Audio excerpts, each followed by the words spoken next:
Leadership is not about being in charge, it's about taking care of those in your charge.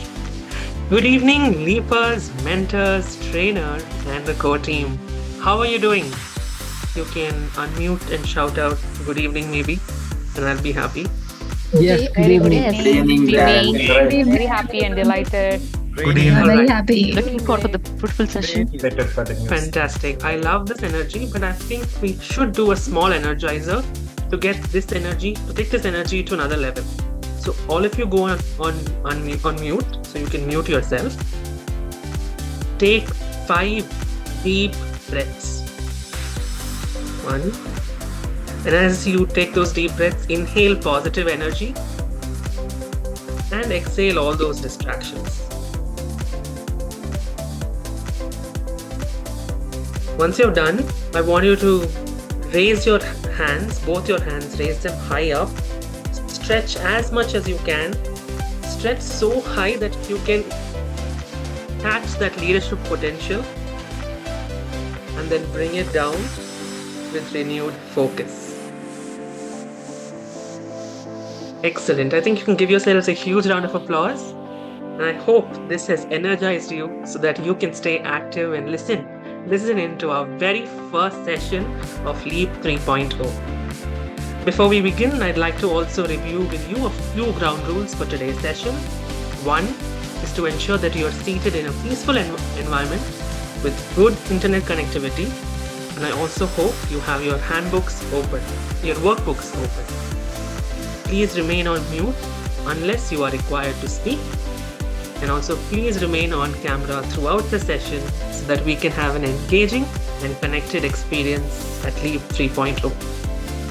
That being said, dear Toastmasters and friends, it is my distinct honor and privilege to introduce to you and hand over the session to our Leap chair. She has been a passionate Toastmaster for over 12 years. She's an accomplished entrepreneur, a skilled coach, a published author, and a distinguished Toastmaster. Needless to say, she has poured her immense passion to curate this program, Leap 3.0. With a huge round of virtual applause, please put your hands together and welcome our Leap Chair, distinguished Toastmaster Jyotika Shetty. Thank you very much, Daryl. And let's begin by giving Daryl a huge round of applause for starting that meeting with that signature smile of Daryl. A warm good evening to everyone present here today. It is indeed my honor and pleasure to welcome all of you, especially because today is the start of the Leap 3.0 journey. So I'm really excited about this journey. A few days back, we had a session, that is the curtain raiser, where we introduced you to the program. We spoke about the vision behind this mission of 3.0. You met your mentors and we answered a few questions as well. But today is that day when we have to convert all those discussions and preparations into reality. And that is so significant about this session. Respected District Director, Distinguished Toastmaster Gokul Menon. I'm not sure in their absence or presence, I'm not sure if they are there. Program Quality Director, Distinguished Toastmaster Safir Aziz. Mentors of the Leap 3.0. My team members who are the heart and soul of this program, Daryl and Reno, and my dear Leapers, a warm welcome and a warm good evening. Can we all shout out saying good evening? Good evening. Good evening. Good evening. Now, today is the first day of our journey of Leap 3.0, and I'm reminded of a very famous personality, but I would say a very good man as well, who landed on the moon for the very first time way back in 1969. Anyone knows who it is? Unmute yourself. Neil Armstrong. Neil Armstrong. Don't worry, it's Neil Armstrong. Even if it's wrong, it doesn't matter. All right, Neil Armstrong. Now, what did he say when he landed on the moon for the very first time? What did he say? Small step is a gained leap for mankind. One small step for man, one giant leap for mankind. Now, why would I like to quote this particular words, what Neil Armstrong mentioned? Now, this is your first day in this particular session. What Neil Armstrong meant is that one small step symbolically had greater significance than the moment itself. So today, you being here in this first session is actually starting your journey towards not only your transformation, but also transforming your community or your organization that you will lead in the future, or perhaps some of you are already leading. So there's so much of significance in today's world or today's day. But remember one thing. This journey is filled with a lot of excitement, learning, everything that you can think of. But there's also challenges that you're going to face in this journey. And I want to remember one thing, that for the next 8 months, you will be guided by experts, supported by mentors, surrounded by peers who will challenge and inspire you. I know all of you are waiting to listen to the session ahead, and probably you're excited. But I want you to also remember that you'll be able to pass through cross these 8 months if you take this journey as not just a journey of learning, but journey of action.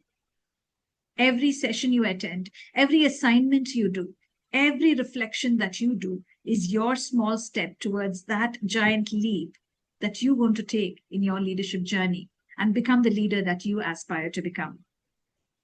So remember, this is your first day. So I strongly or highly recommend and urge you to embrace this journey with curiosity, courage, and commitment, because these are the 3 things that will help you pass these 8 months and reach the finishing line. Today, I'd like to welcome one special personality who's with us, who's going to help us take this session forward. And as we begin this journey of leadership, it is only fitting that our very first session, that is the foundation of leadership, is done by this particular personality. And to guide us through it, he's a remarkable person. And to guide us through it, he's done a lot of work. He sat through the entire session with us for the past few days to curate his session for you. Our facilitator today, Ethan Sanders, is not only a seasoned leader, but he's also a visionary in the field of organizational strategy, development, and engagement. He is the founder and CEO of Sundial Learning Systems, and has been shaping leaders and organizations for more than 30 years across the public, nonprofit, military, and private sectors. Ethan's leadership journey is as diverse as it is inspiring, whether it was directing learning and development at AARP, leading a human performance practice at ICF International, managing career development for the US Navy, or driving instructional design and competency research for the Association of Talent Development. He's a recognized speaker, author, and coach, holding multiple certifications, including performance technologist, action learning coach, and Clifton Strengths coach. His impact has been recognized with honors such as the ASTD President's Award, the US Navy's Meritorious Service Award, and ATD's prestigious Best Award. That's Association of Talent Development. Beyond these accolades, Ethan has been a faculty member with Association of Talent Development for over 25 years and continues to inspire minds as an associate professor at the University of Maryland. He has shared his expertise with audiences across the globe, helping countless individuals and organizations unlock their true potential. Today, we are fortunate to have him here with us to lay the foundation of our own leadership journey in LEAP 3.0. I would now request all of you to help me or join me in giving a warm welcome to our facilitator for the session, Professor Ethan Sanders. Over to you, Ethan. Thank you so much. I can't tell you how much I appreciate that very, very warm welcome. Honestly, after 35 years in the profession, I hear my bio, as you've just given, and I think, wow, I'm getting old. I don't know how I did all that. Either that or I have a hard time keeping a job. So I really do appreciate that. So let me just take 1 second to share my screen and get the slides going. All right, just give me a. Okay, you should be seeing them now. So as mentioned, I've been in the leadership development world for a long, long time, and I've kind of seen it from a bunch of angles. And the information we're going to share with you tonight is both kind of overarching, that these are kind of the leadership topics and leadership skills and competencies you need to be successful in leadership in any organization. And of course, there are some uniqueness, right? I mean, having worked for the world's largest nonprofit, which is a very mission-driven organization, leadership looks a little bit different than in a technical environment, okay, where I worked for a bank. I did management development in a bank. So we'll talk a little bit about those. I'm always happy to share stories. And please, I know we have a lot of folks on the line in the class, but this is your class. Feel free to ask questions, give an alternative point of view, whatever helps you in your own learning. Okay, so as mentioned, we're really here as the first session in a whole series on leadership. And our goal today is to give you a kind of a strong foundation that you can stand on as you explore all kinds of topics related to leadership development. So today is very much a buffet, lots of different topics, thinking about them in your own context, maybe telling some stories. And of course, from that, you're going to build over the course of LEAP 3.0. Okay. So we're really going to start about talking about, when we say leader, what are we even thinking about? What makes a leader a leader? And of course, there's been an age-old debate that will never be solved. What's the difference between a leader and a manager? Are leaders born or are they made? Those kinds of things. I do want to just familiarize you with a few of the leadership competency models. There's a lot of them out there. A lot of organizations I've worked for chose instead to build their own leadership competency model. What does leadership look like in the Navy versus in a big corporation? So there's lots of ways to do it. You all were privy to the standout assessment, which is Marcus Buckingham, which you did in advance. So we do want to spend some time not only reviewing that, but thinking about the implications to how do you leverage your strengths to be a better leader, okay? And then talk about the primary and secondary roles that came out of the standout assessment. This is where we're going to do a breakout session, and you're going to talk to each other about, all right, assuming I really buy into the whole strengths philosophy, which I'm a huge supporter of, how does this help me in my leadership journey? Okay. And then we're going to foray into emotional intelligence. And I honestly don't believe there is any topic in leadership as salient as emotional intelligence. It's our ability to understand ourselves, to self-regulate, to understand other people's emotions, and to build relationships. I honestly can't think of anything, that's more important. I also teach conflict management and group dynamics and strategy and visioning, all important stuff. But at the core, if you want to lead people well, I love the introduction. If you want to lead people well, they have to believe in you. They have to see you as their supporter, not as somebody who just evaluates them or gives them feedback and things of that nature. So that's what we're going to talk about today. Okay. So pay close attention to this agenda. We probably won't follow it because if there's a great conversation going on, I'm not going to cut it off prematurely. But roughly, we're going to do a quick introduction, right? And then we're going to look at this leadership mindset. We're almost done the introduction now, by the way. And then, of course, we're going to talk about the standout assessment and how do you start to leverage your strengths as a leader. And then we'll look at emotional intelligence. We'll do another activity related to emotional intelligence, and then we will wrap up. Okay, so that's the plan for this evening. Okay, so, if you're like me, you might have bookshelves full of leadership books. There's a million theories out there on what makes a great leader a leader. And in some of these books, it's like, these are the 5 elements of being a great leader. In other books, which we'll talk about, is more like, no, part of being a leader is being adaptable. So what works really well, a leadership philosophy, a leadership approach in situation A may not be nearly as effective as in situation B. Okay, so there's decades of theories behind this, and we're going to get to those in a moment. But I really want to hear from you all. When you think about what's a great leader, or what even is a leader, what do you think of? And to kind of spawn that thinking, all right, let's start with chat. So go into chat And when you think about what makes a leader, give me a couple of your responses, and I'll give you a moment to type and to think about this. But what makes a leader a leader? Adaptability, continuous growth, good connecting with people, leading by example, all great. Vision, people want to follow people. They think they are going somewhere important and giving them relevant and important things to work on. A lot on empathy. The whole strategy, visioning piece is huge, right? Because you can be very empathetic and very supportive, which is important. But if people think they're just running fast and not accomplishing something that matters to the organization, or in many cases where I've worked in organizations that support society, is it making some social impact that we really care about? Okay, several would lead with example. Good. Caring for people is key to all of this. Okay. How to handle emotions. I love that, right? Because at the end of the day, to date, we don't have any organizations that are run entirely by robots or AI. So there's always going to be a human factor in this.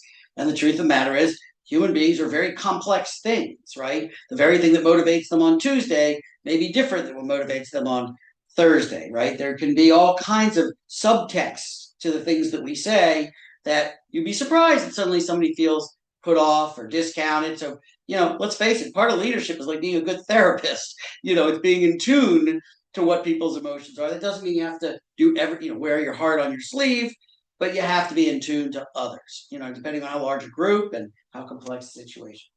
Great. So acts like a clutch for the car. I love that, right? There's pressure points. Ultimately you got to get moving forward, but you got to know how much you can let out on the clutch to get it moving forward without stripping the gears. Good. In tune with the room. I love it. So many good responses. Okay. So agree with all of those. Let's do a little experiment. Okay. So let's think for a moment. I'm going to flash pictures up here. Some of these folks you may know very, very well. Others you're like, I've heard of them. I don't really know. But what I want you to look at is some pictures of people that are pretty iconic in terms of when we think leaders, like Gandhi and Martin Luther King. Okay. And I'm going to flash a bunch of them up here for you, depending on your background and history. You may know more of them than others.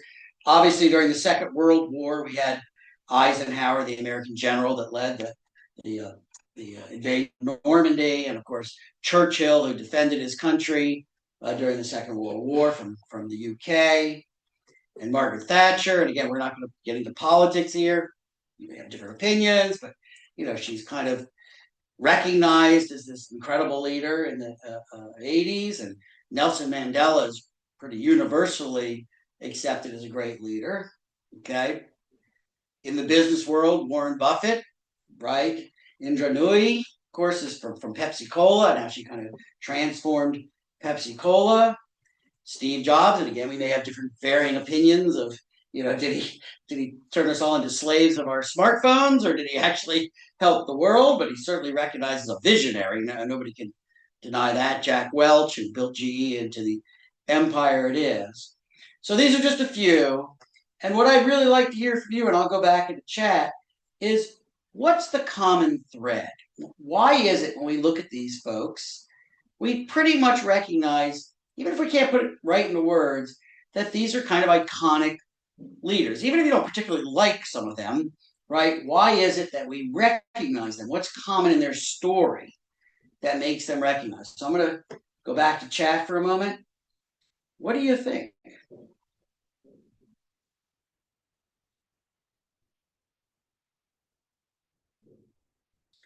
Very important, right? They had to make incredibly bold decisions, all right?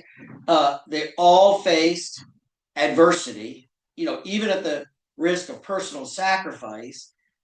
Resilience is important. By the way, there's this fine line between being steadfast in your conviction. Look at Gandhi and Nelson Mandela, right? And Martin Luther King. They were steadfast in passive resistance, right? In promoting freedom for their people, right? And by the way, there's this fine line between steadfast and resilient and being foolish, right? At the end of the day, these folks, part of their story is they were right. They were really right in terms of what was best for the greater good. They had tremendous impact. Okay, they brought change at a massive scale. Okay, but I particularly want to focus on the fact that they had it. They saw something in the world that needed to be addressed. They had a vision for what's better. They rallied people around it. They paid dearly at a personal level to promote the beliefs that they had, and they were steadfast and also open-minded at exactly the same time. So when we look at these historic, and by the way, these aren't all historical examples, there's many, many more out there. Resilience, never give up attitude. These are really good examples that when we think about what's a leader, this is what we're talking about. Again, even if personality-wise you liked some of them, you didn't like, they kind of resonate. Okay, now forgive me for this very American example I'm going to give next. I should disclose my father was a World War II veteran, and really understood. He was also a historian, and he gave a great example of what he called the purest form of leadership. And for those European World War II history, you'll certainly know about the invasion of Normandy. And of course, this was a coalition of British, French, US, Canadian, Australian, all trying to take back and free Europe. What a lot of people don't know about this story is if you see the people in the front of the boat, you can't quite see their insignias from this picture, but those are actually officers. Their job was to get all the people in the back of the boat ashore alive and storm the cliffs in Normandy. Okay, so in the first wave of the attack, which is what this picture is from, when that ramp went down, the front of the boat is actually a ramp, most of the officers were killed almost immediately. The machine gun fire was so heavy in the obstacles. And what formed is really the purest form of leadership. Some of the people in the back of the boat who had no positional authority at all, they'd never been trained to be leaders, nobody had been told to follow them, but some of them took on this intuitive, natural form of leadership and cared about the greater good of the troops and said, come on, we got to run towards the cliffs. We're sitting ducks out here, got their troops to the cliffs, and ultimately were able to secure the beachhead in Normandy. Okay, so really, you can never look at leadership in an organization as strictly about positional authority, who has the title of vice president, executive vice president, director, manager, because there's always the formal side and tangible side of leadership, but there's also the informal and intangible side of leadership. And honestly, most of the power in leadership does not come through positional authority, right? It's those people who can inspire and envision and empathize, everything you all said in terms of what makes a great leader a leader. So it doesn't necessarily have to be somebody who's designated as the leader. All right.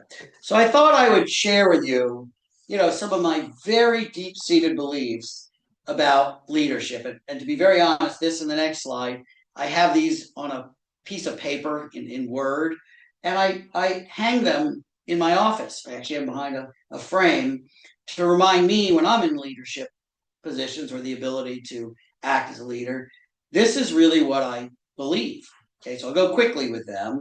So first of all, part of leadership is very tangible, right? Setting goals, setting visions, setting goals, delegating down to people, supporting their performance, giving feedback. Those are all very tangible things. I can observe you doing them. And then there's also these very intangible sides of leadership as well, okay? That I catch people doing things right all the time, that I make it very clear I'm there to help you however I can, that I care about you and your future in some ways. And those are the intangible sides. They're much harder to define and observe in some ways, okay? And the truth is, great leaders are people who others want to follow. Now, not everybody wants to lead, and that's fine too. And those are hard-won business lessons, certainly in the States, where we thought, well, if you want to get promoted and make more money, you absolutely have to take on leadership responsibilities. And often you find that people who were elevated in leadership simply because they were good independent contributors, they had great technical skills, the very things that made them successful to get to the point of leadership start to work against them when they lead other people. In other words, they start thinking, oh, my job as a new leader is to make other people like me, to teach them, to clone myself, to teach them. And that usually backfires tremendously, okay? And obviously telling people what to do is not leadership at all. That's just information passing. It rarely inspires people to want to put discretionary effort in, to do better, right? To care about the common good.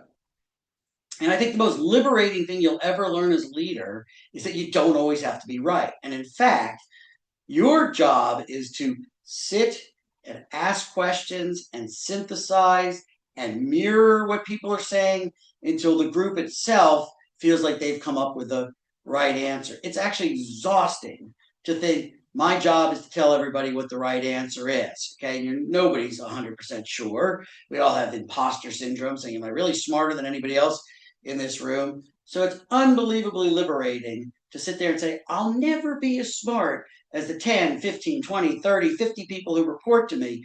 So let me harness the energy of the collective good and start putting that towards great decisions that'll improve everybody."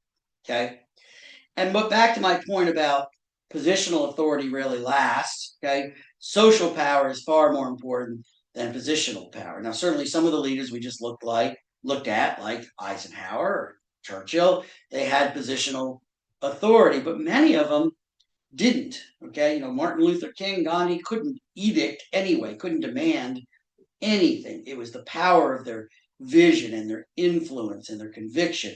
That's what made them great leaders.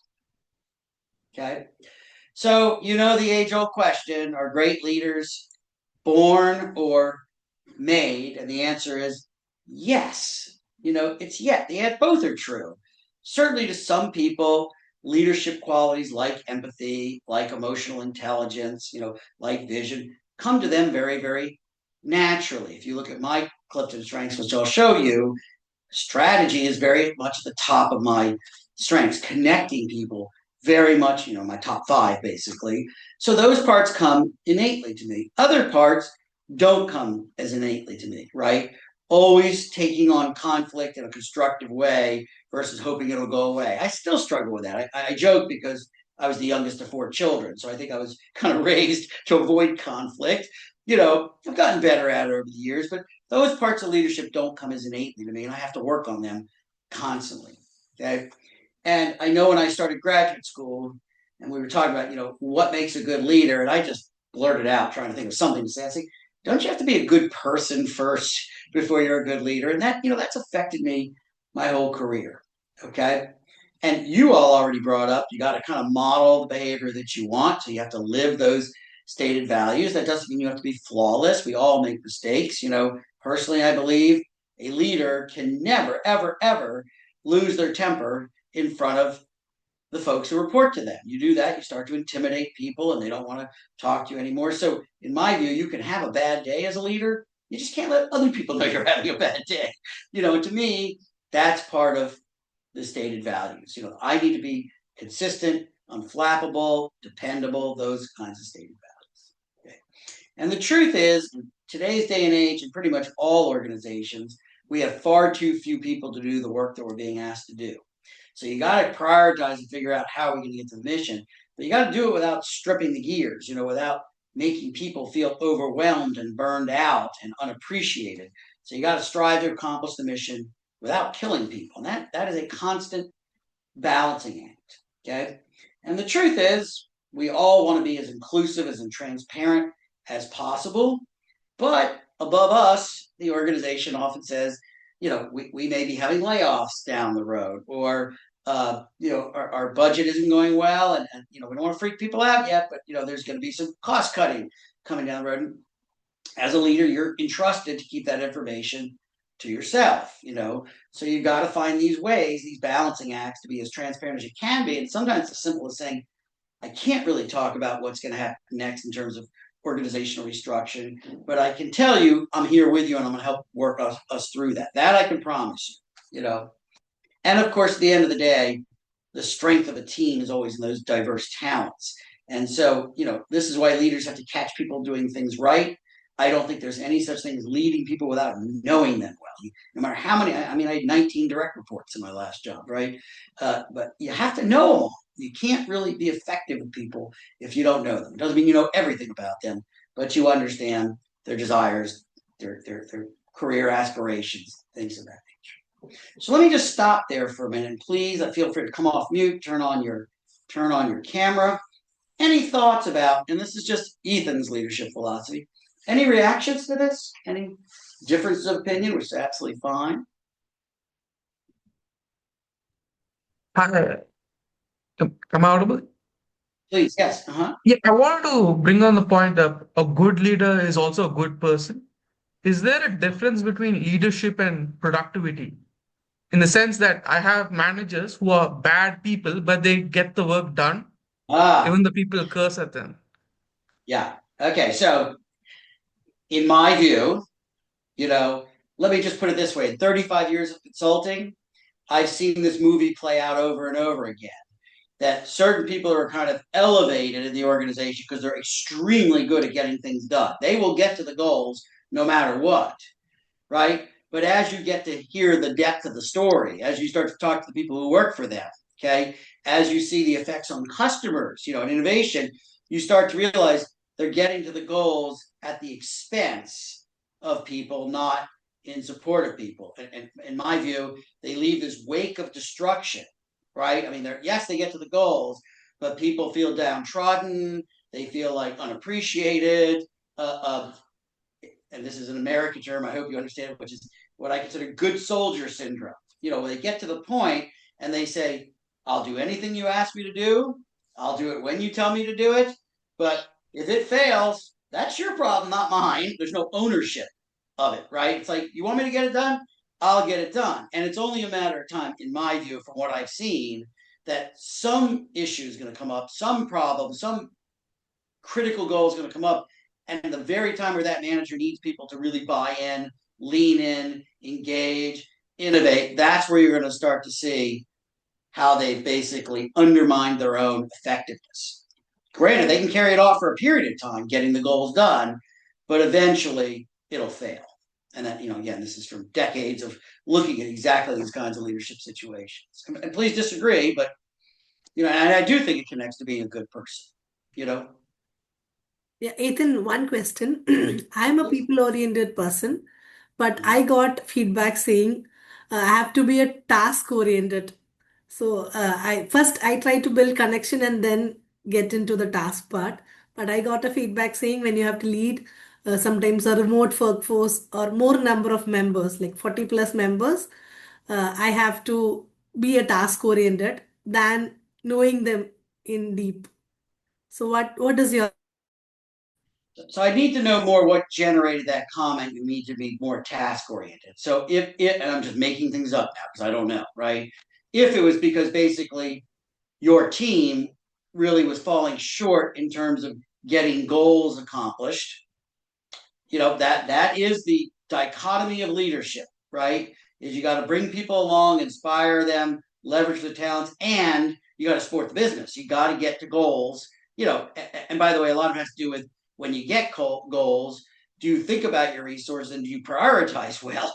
Because a lot of leaders get to this point where they're not reaching the goals, but the problem is up front, they didn't prioritize it well. So they took on an impossible mission, and now it's all starting to fall apart. So possibility A is because there was concern about accomplishment of goals. Okay, I'd be interested to know, and if you can tell me more.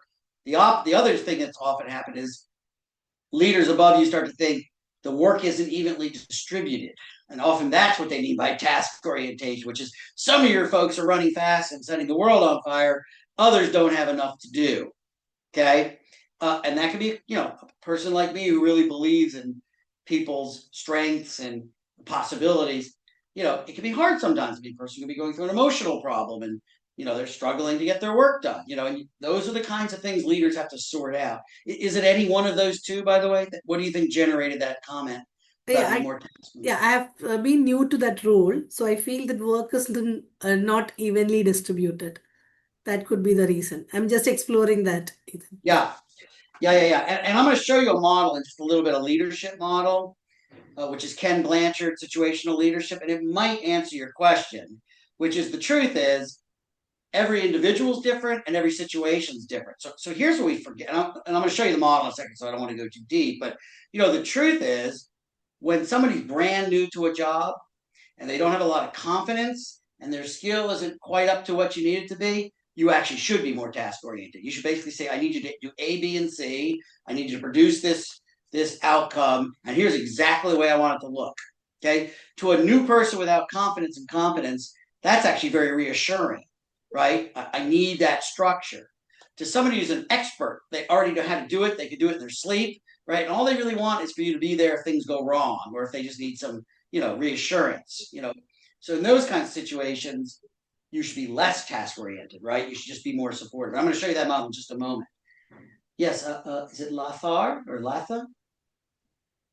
I apologize if I'm butchering your name. It's Lata. Latha, thank you. Good.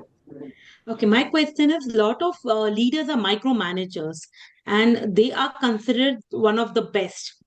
So my question here is, if you want to be an able leader, so is micromanagement better or a macro management better? Well, this actually goes to what I was just saying. Okay, so let's first of all, I think we should separate ourselves a little bit from the micromanagement term, okay? Because obviously it has a very negative connotation, right?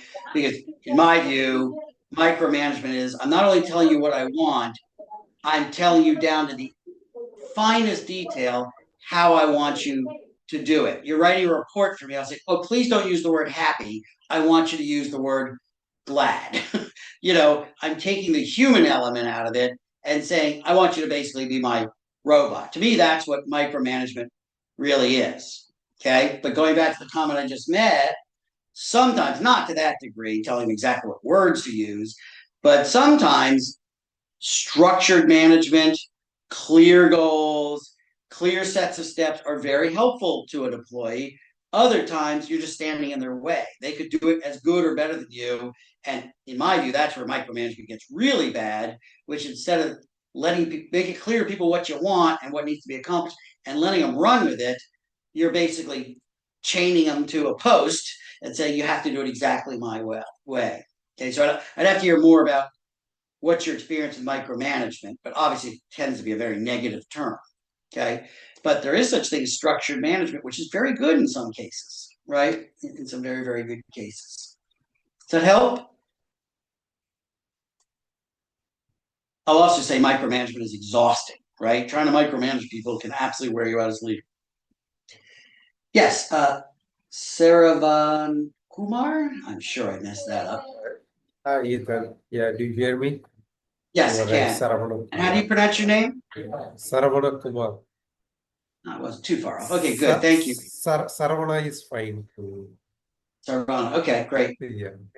So the question from my side is that I have been sailing solo, or otherwise I have been working as a consultant, or I never been exposed to with that. So all of a sudden, like after working of 20 years of working solo, then you have been all of a sudden been exposed with the top leaders.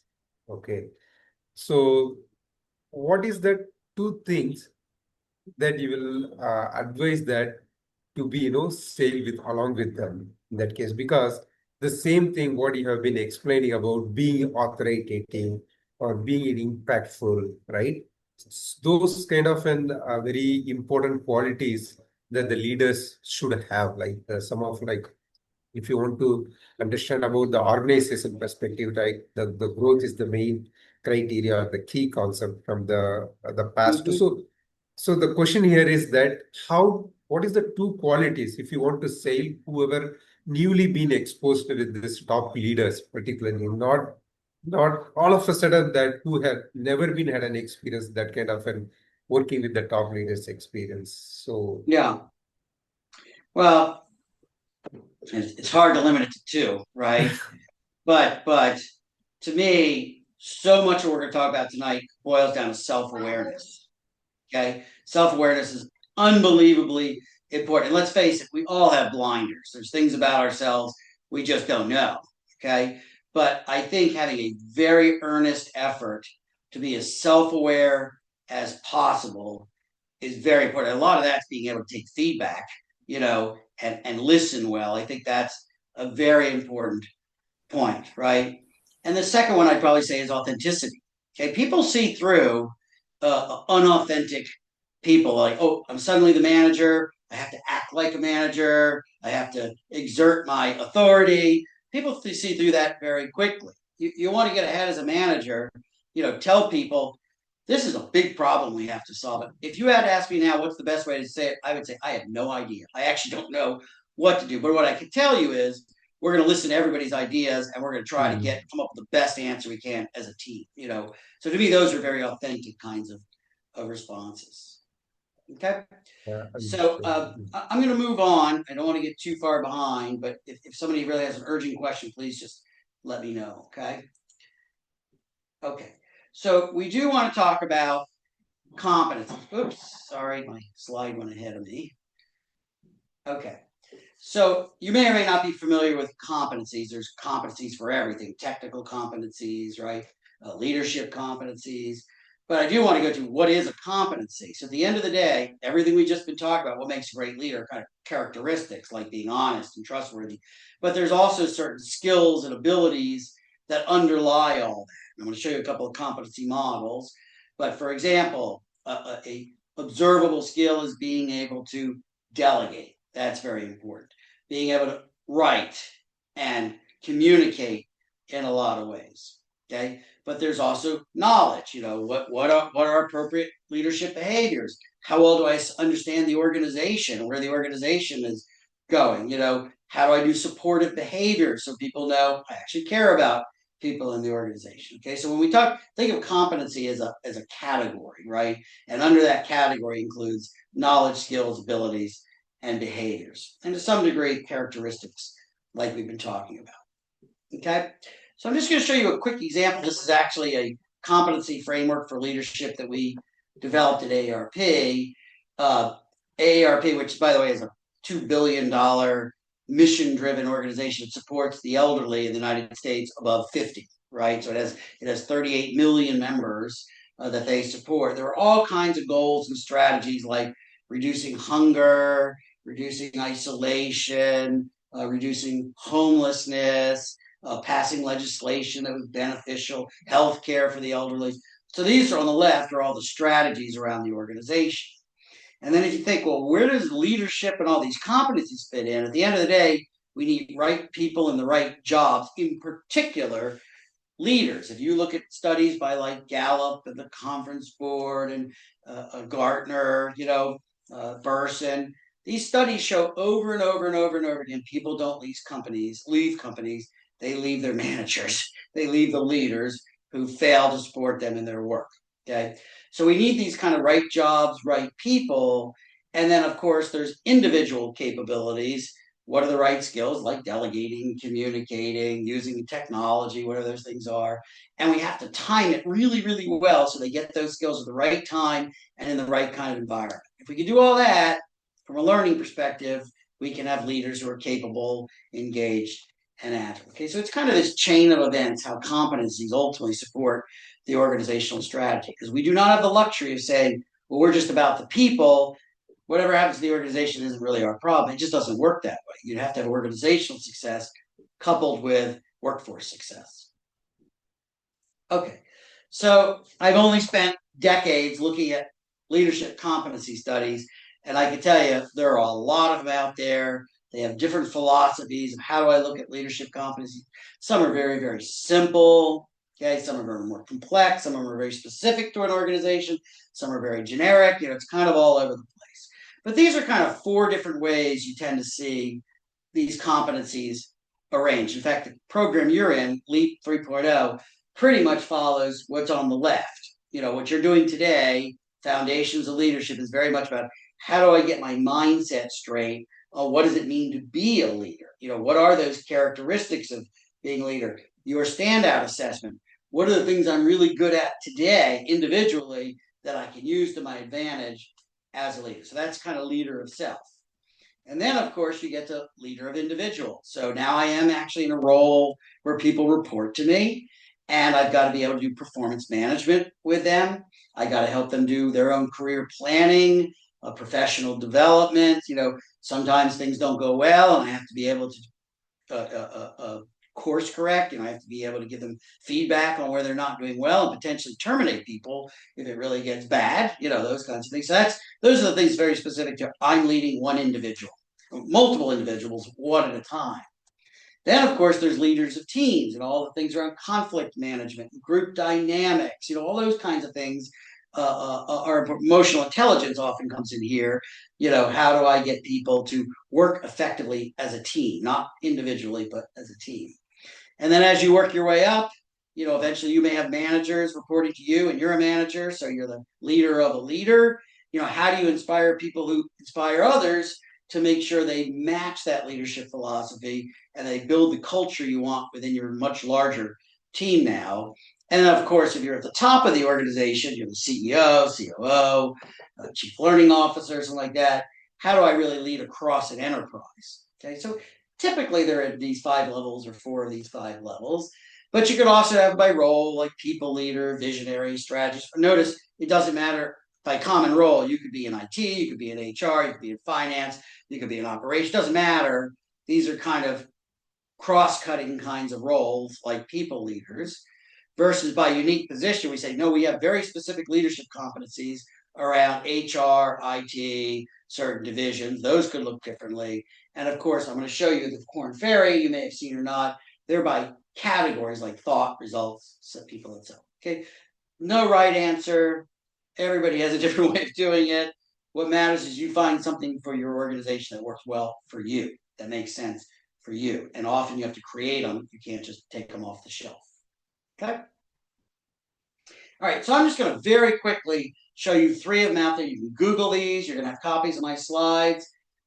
In most organizations that I've worked for, rather than developing unique competencies for the organization, they'll buy some that have been researched. Now, you may be familiar with Corn Ferry.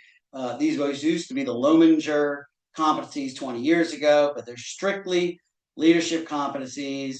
There's 38 of them. Okay, actually, I think they've changed now. I think there's 34 of them. And they've literally done hundreds of thousands of surveys globally to kind of constantly validate these competencies. Okay, they've done around the world, and they can tell you for each competency, can you develop it or is it innate? Can you learn it in a classroom or is it only through experience? What does the workforce look like globally in terms of, if you're talking innovation, those are very hard types of skills to find versus decision making or something like that. Okay, so I don't have time to go through the whole book. It's literally this thick. Okay, but each chapter describes the competency, and what you will see here are the actual competencies themselves, and they're organized into clusters. These all have to do with thought, like understanding the business, making complex decisions, creating the new and the different. Second column is all about results, taking initiative, managing execution, etc. Third one's all about people, like building collaborative relationship. And then, of course, there's always that introspective part. You have to be open and flexible and authentic and those kinds of things. Okay.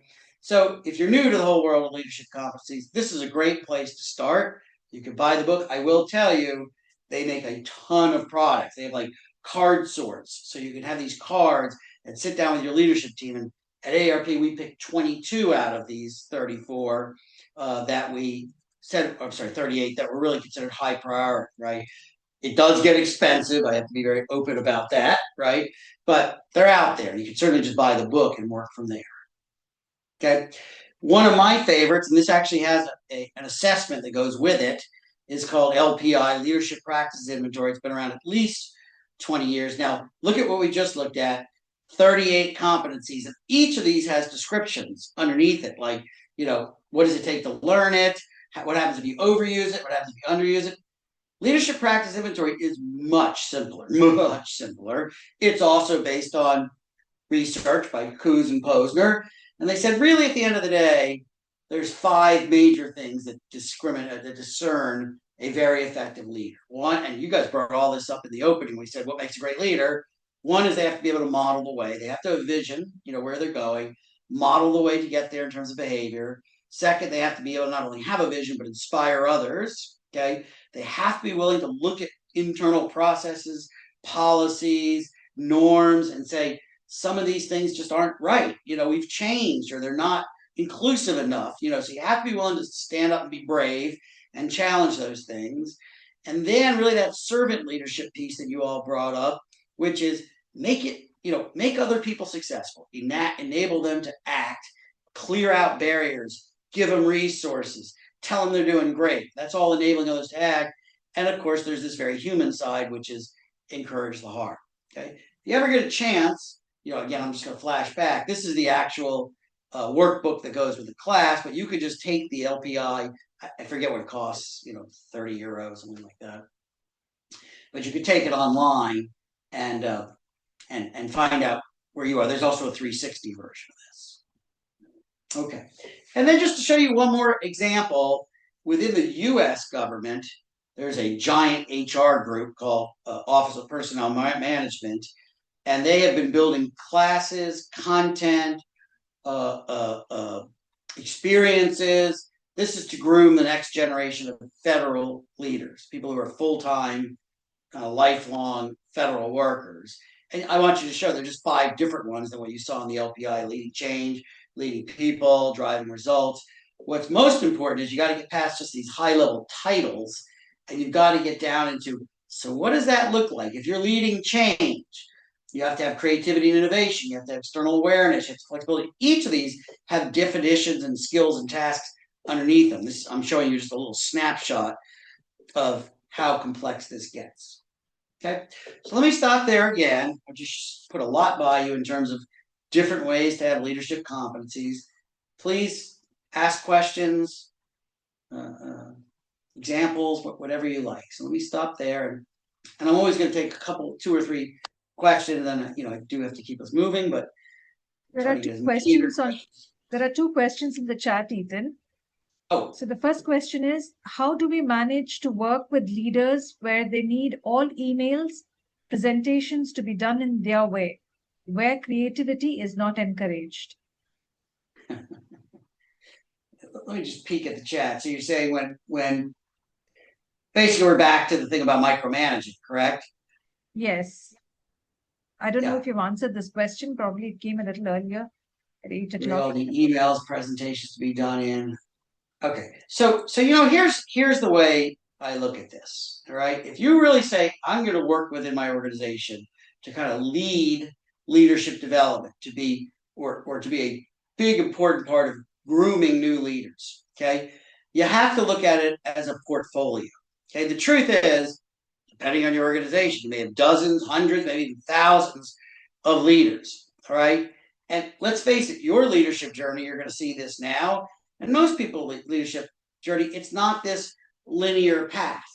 Okay, they're not just going to suddenly wake up one day and say, I need to be a better leader. So it's really an educational process. Say, okay, so next week you just want me to give a presentation, you want me to do it exactly your way, you want me to micromanage, but then there's always, and I do believe most people come to work every day and want to do a great job, even leaders who we wonder, why are they even leaders? Okay, so I think there's this educational process to start talking about, how they can be more effective leaders.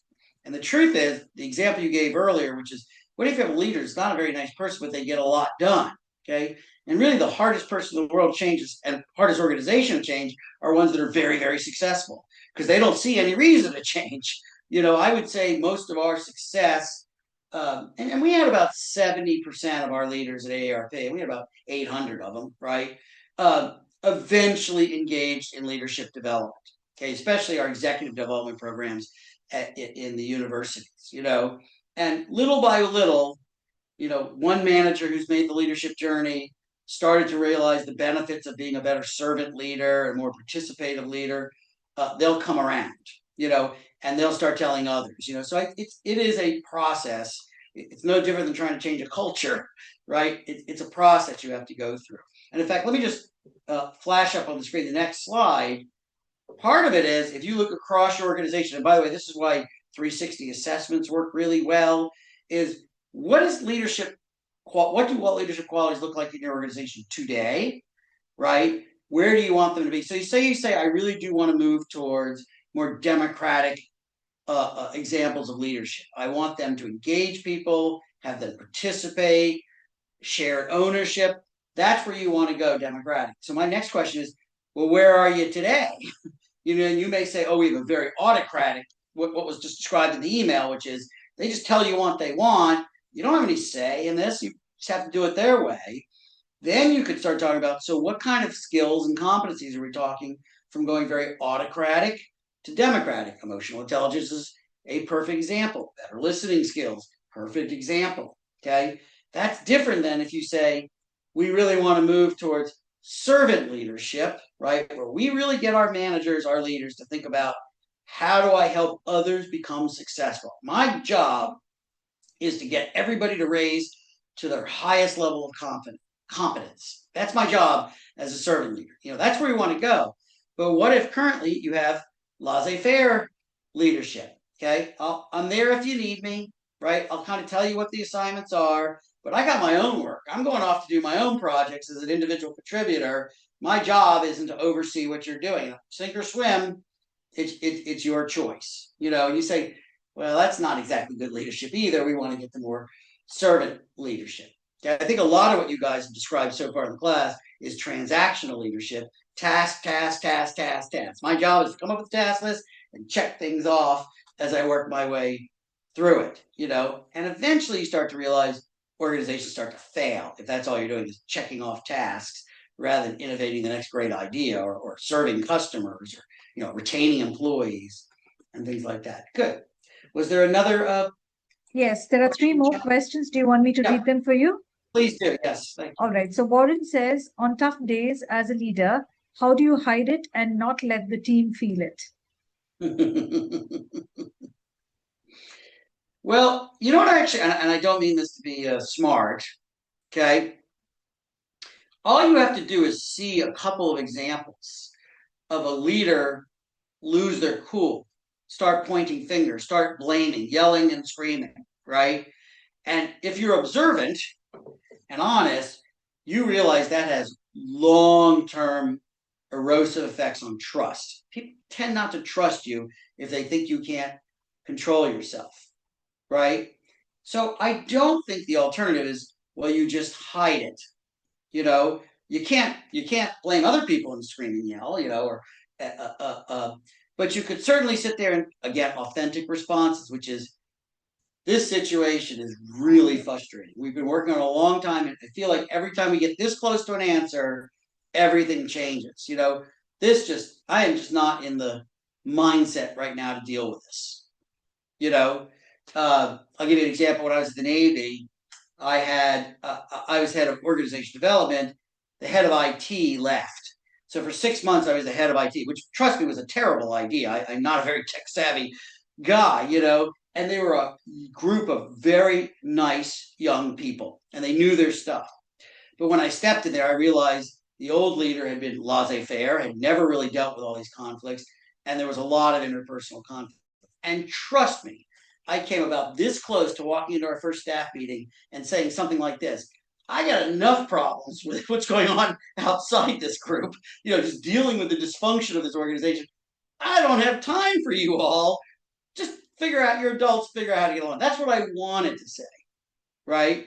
And something in the back of my mind said, how's that going to benefit you at all? How's that going to benefit them at all?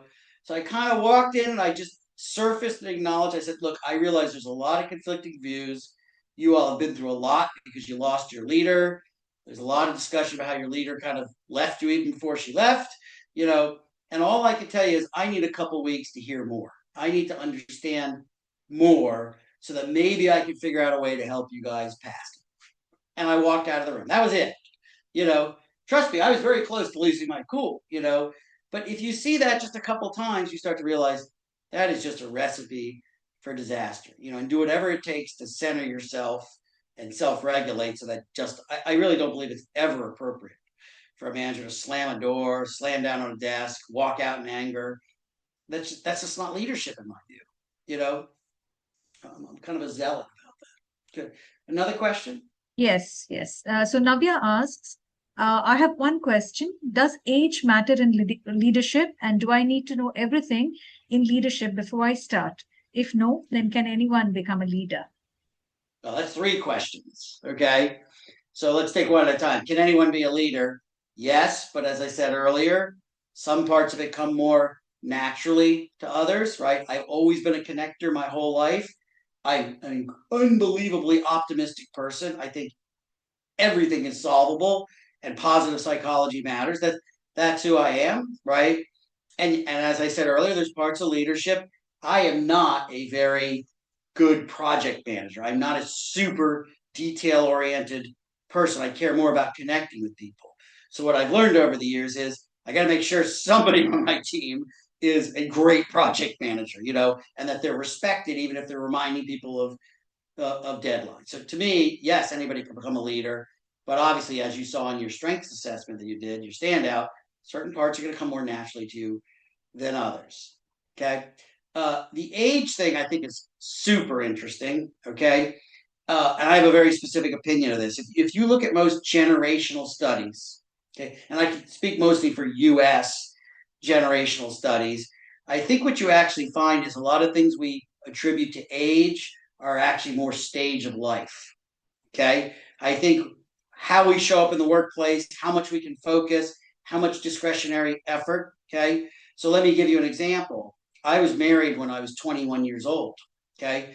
We had our first child who we adopted when I was 26. So I was very young to be a father. We had our second child 4 years later, and I was in a leadership position, right? And now my kids are grown, they're out of the house. I can travel around the world, do what I want. And by the way, I know I'm not going to be working more than another 6 or 7 years. So I think from a mindset, right? It's not what my age is, it's kind of where am I in the stages of my career and what are my aspirations. I want to compare that to my wife, who's almost my same, she's a year younger than me. She spent 12 years as a biologist. Okay. And then she raised our kids for about 13 years. And then she became a therapist. So she went into the social sciences. Okay. Her perspective on the workplace leadership is more like somebody who might just be right out of school, right? Because she's only been in the field 11, 12 years now. Okay. And the last person I'll compare to is my sister, who had her first child at 42, right? So she was almost 20 years older, 15 years older than I was when I had my first child. Okay. So she still has kids in college, So a lot of her concepts, like she has no interest in retiring, even though she's 65, right? She has no interest in retiring because she's still, in that stage of life. So I think a lot of what we attribute to age in terms of how we perform in the workplaces is really not well founded. And there's been a lot of research on this as well. Okay, I'll give you my favorite example, which is they say, well, the older you are, the less tech savvy you are. Yes, certainly newer technologies. I didn't grow up using a computer. There's some truth to that. But I can tell you my biggest challenge when my father was 85 years old, I couldn't keep him off the internet. That was my big problem. He was on the internet all the time, So you can't really draw these generalizations very well. There's truth. There's people who are probably in this class today are 25 that in terms of their values, their beliefs, their concepts are probably closer to mine, and I'm 40 some years older. So I hope that helps. Good. Right. Other questions? All right. Nitin Suresh asks, how do you manage team of diverse age groups? Young ones who would like to be creative and innovative, and the old ones who do not want to reinvent the wheel. Okay, so I'm going to go back to my comment I just made. Be careful of these generalizations. I think first of all, okay, I do think there's a dynamic, and I do think this is somewhat generationally based. Okay, people in my generation really grew up believing they had to earn their stripes, right? That only through years and years of experience, okay, could you deserve to be able to have credibility, authority, those kinds of things. I do believe, being a baby boomer, we kind of grew up in that mindset. I would have never dreamed in my first job to call the CEO by his first name. I would have just never ever done it. I would have never dreamed being at a mid-level manager meeting and say, "Wait, I have a better idea. Let's try this." I think what's so different with the younger generation is they grew up with endless information at their fingertips. So the truth is they do have access to a lot of ideas, content, different perspectives, and they're excited about it. So by the way, that's a cause of some friction in the workplace as well. The people who felt it took them 15 years before they had any credentials, do kind of resent young people coming in who have access to things we don't know, and they can suddenly, offer a very valid perspective, So to me, I'm going to go back to what I said earlier. You got to get to know people, right? You got to set expectations. Well, you have to be fair, you have to be balanced, and you can't make broad brushstroke decisions saying, well, here's how I'm going to make sure everybody gets along, how everybody shares information. You got to be in the moment with people to understand how to help them through those differences. That's my belief. Right. There are a lot of questions here, Ethan. Do we take all the questions now? Yeah, Do you have let's time? hold off on some of that. I'm hoping to have a little time at the end today. Okay, but we are an hour into this. I just want to be respectful that I don't run over. Okay, so I mentioned to you all earlier Ken Blanchard. Okay, and Paul Hersey and Ken Blanchard in the late 1960s. Literally, and I've met Ken Blanchard several times. And literally, there is a napkin behind glass in his office when they first wrote this model. So it goes back a long time. And they were both professors at Cornell, okay? And they were looking through all the MBA literature about this theory of leadership, that theory of leadership, right? And they came up with this idea, which is, well, maybe it's not picking the one best leadership model, like I just showed you, democratic, autocratic, transformational, etc. But maybe it's a question of knowing how to adapt your leadership style based on the competence and confidence of the individual, okay? So let's say Latha, okay, you're in a brand new job. It's the first time you've done this kind of job. You've never been in this kind of organization before. And by the model, you'd say, well, you're D1. You're new to the job. You have kind of low competence. You haven't done this a lot before. But you really, I'm so excited I got this job. I can't wait to be successful at this job. So high commitment, low competence. Okay. Really, the chances are what Latha wants from her manager is a directing work style. Latha, welcome to the company. Here's your job description. Here are your first 3 projects. Let me step you through how to do these projects. Let me show you the technology. I want to meet with you once a week. Actually, I want to meet with you every day for the first 2 weeks so you can ask questions and I can give you directions. And then maybe we'll start to throttle back and I'll go more into an S2 coaching kind of thing. Okay. So compare D1 to somebody who's been at that company their whole life. They are the recognized expert in whatever it is you're managing them to do. They would be completely put off if you were highly directive. In fact, micromanaging, as you all brought up, what that really means is somebody's competence and confidence and commitment is a D4, and you're managing them like they're a D1. That's when people get resentful, and say, I don't need all this. I know how to do the job. Okay. So I won't run you through the whole model, but obviously you're highly directive in the beginning. Okay. But as they, oops, I'm sorry. I'm sorry, I have a ghost turning my slides. I swear I didn't do that. Okay. Then they start to learn the job. They get to D2. They get some, their competence go down. And by the way, often once they're in the job a little while, their commitment starts to go down. They're like, I wonder if this was the right job for me. This is harder than I thought. I'm not sure I fit here as well. Okay. So this is where you really need to do a lot of coaching. Okay. But so slowly they get the moderate to high competence, their commitments up and down, kind of depending on where they are. And you start supporting more. And ultimately they get D4 and you do delegating. Okay. So that's really what we're talking about when we talk about situational leadership. There's a whole set of classes and tools and stuff that goes with this. But I think it is a very powerful kind of model. Okay. So let me stop there. If there's any confusions, why don't you give me one more question, please, from chat? Let's entertain that.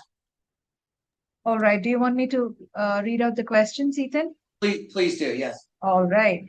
So from Adrian, we have, isn't democratic leadership doomed to be ineffective, as building a consensus would be akin to too many cooks spoiling the broth and general consensus never being reached? That's interesting. Okay. So it depends on how you manage democratic leadership, right? Democratic leaders, look at our democracies in India and the US, right? Not everybody has to vote for the same candidate for us to make a decision on who's president, right? I mean, or their elected representatives. So democratic leadership is mostly around participative. People feel like they have a voice. They can air their concerns, they can give their ideas. And ultimately, I do think most employees want to know, and there's somebody at the helm of the ship. If they don't know where we're going, we've really got a big problem. Okay, so I don't think it's black and white terms that it's democratic. That means we only make decisions by pure consensus. I don't think that's the case, right? What you do is you have a process where people can consider what you're saying, give alternative points of view, decide they really want to advocate and support you. And ultimately, it's really about agreement that at the end of the day, we're going to go with what we consider the greater good and what benefits the company and the majority of people. To me, that's democratic leadership. Okay, very different than autocratic leadership. Good. All right. The next question, should I go Yeah, ahead? go ahead. No, go ahead, please. Right. So we have one from Sibaram. I don't quite understand the question. I'll read it anyways. Any leader follows one category or combats different categories? Sibaram, maybe you could unmute yourself and explain what that question is. I think I understand. Let me and correct me if I'm wrong. So the point of this model is you don't adjust your leadership style by teams, you do it by individuals. Okay, so if I'm working with Sajid, right, and he's high confidence, high commitment, I say, okay, here's how I have to lead Sajid. If it's Latha and she needs more help because she just started, so and as you grow Latha into more competence, I start to adjust my leadership style.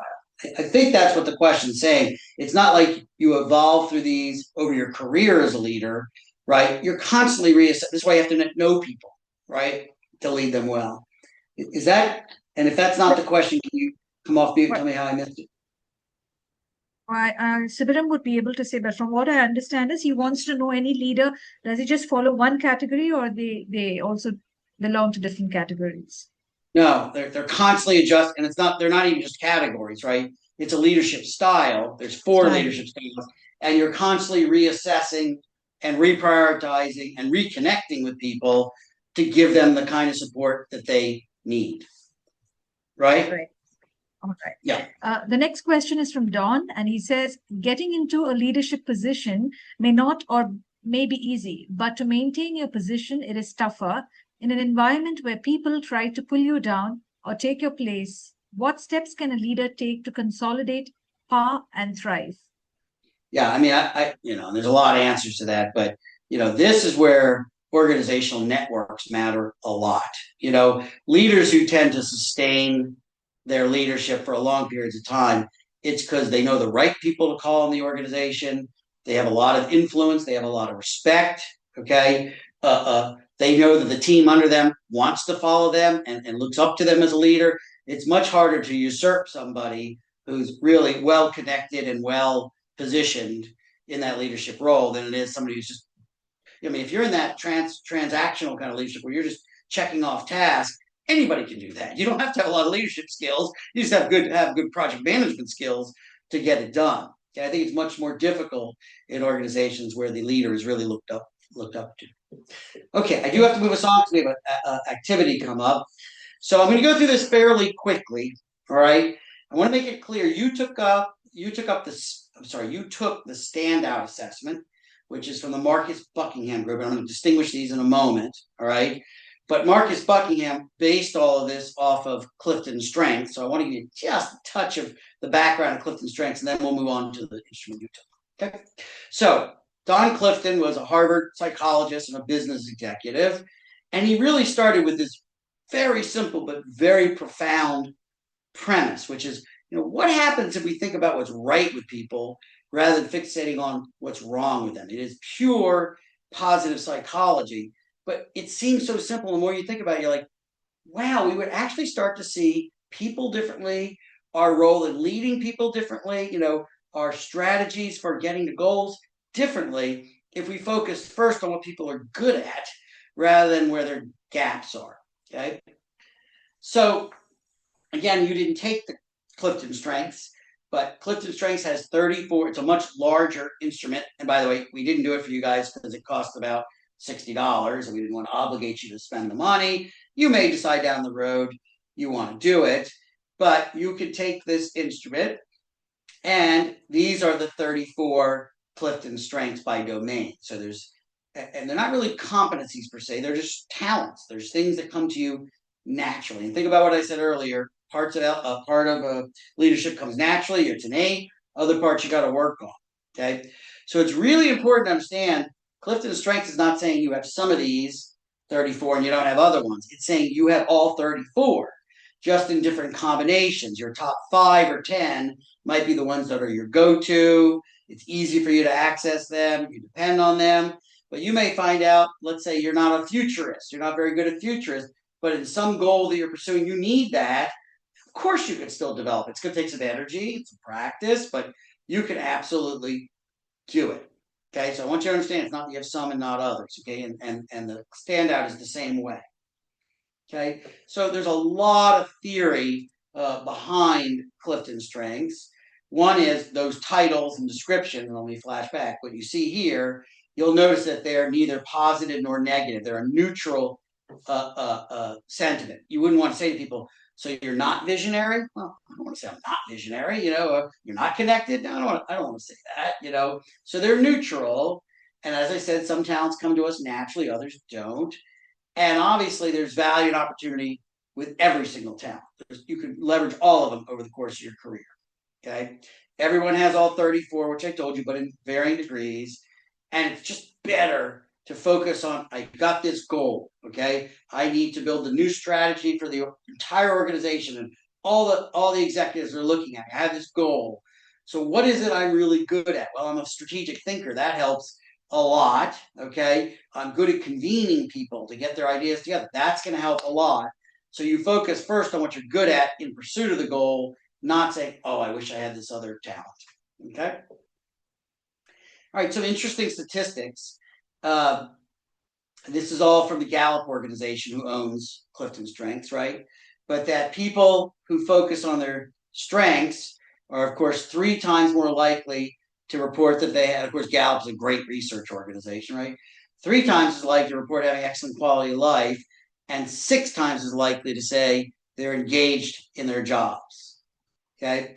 And if you start doing the math, you have the 34 talents, you have millions of people who have taken this, the chance of somebody having your exact set of 5 top themes in exactly order is 1 in 33.3 million.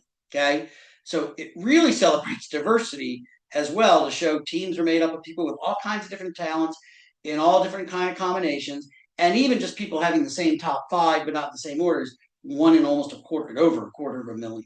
Okay, so this is really powerful research behind this instrument. Okay, so what's the connection? Marcus Buckingham, of course, worked for Gallup for 20 years and is a consummate researcher looking at high-performing teams and leaders. 2005, he went out on his own, and eventually in 2011 came up with the standout assessment that you took, and he sold the company in 2017, which is why it said ADP when you took the instrument.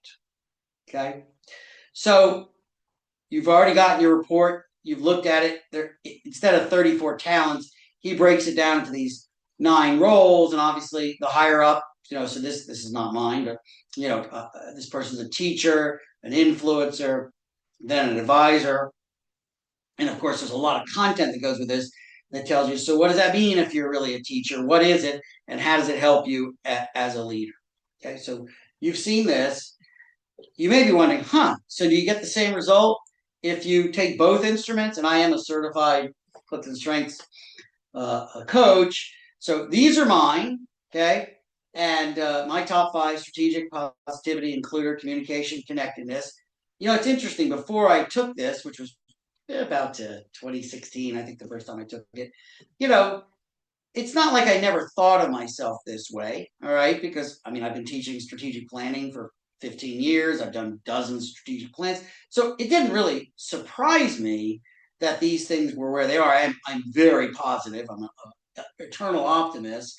But what I started to realize is, there's a reason I migrated towards these things. I love connecting people together. Well, it turns out that's part of my strengths. I like it because I'm good at it, and I don't have to put a lot of effort into being successful. Okay. By the way, Candide is an Enlightenment book, and my father, who was a professor as well, was known as Professor Pangloss. In the book, he dies like 5 or 6 times, a gruesome death, and he always comes back in the book and says, "Oh, I'm fine. It wasn't that bad," you know. So I've clearly gotten that from my father, that positivity. And just to compare, okay, so that's my Clifton strengths. These are my standout assessments. Well, I'm sorry, this is how standout assessment works. Yeah, these are actually mine right here. Okay, so this shows you there's a lot of similarities, connectors there. Again, you know, they're not exactly one-on-one, but very, very close. All right, so we're going to throw you into a quick activity. Let me just check time. Good. All right. So we're going to put you into a breakout room. All right. We want you to spend about 10 minutes talking about, have your standout assessment. Okay.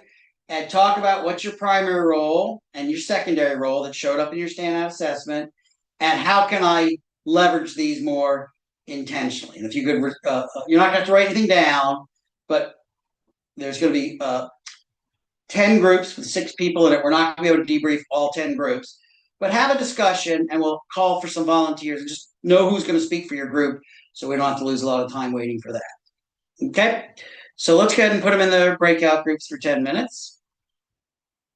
And I'll stop sharing.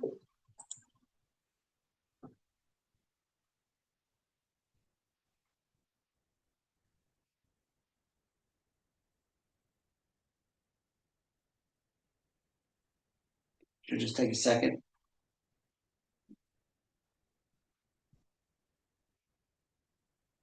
Right, the breakout rooms are opening, so you will soon get a notification to move to your respective rooms. Thank you.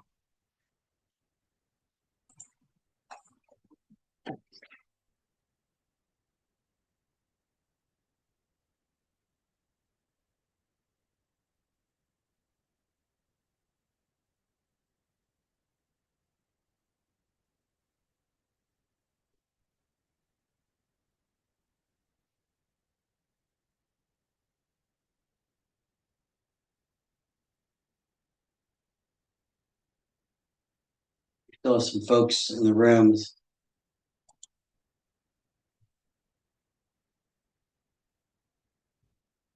Hang on a second, folks. We got the breakout rooms to work.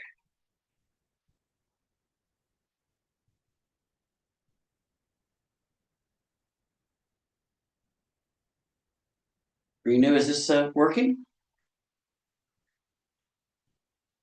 Daryl? Yeah, they're in the process of moving. Okay, wonderful. We have a lot of folks. I guess it takes a little while. So.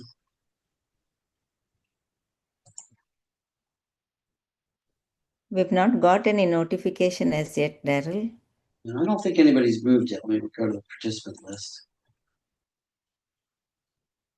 We have I'm still showing 37 people in the main group, so some have moved already.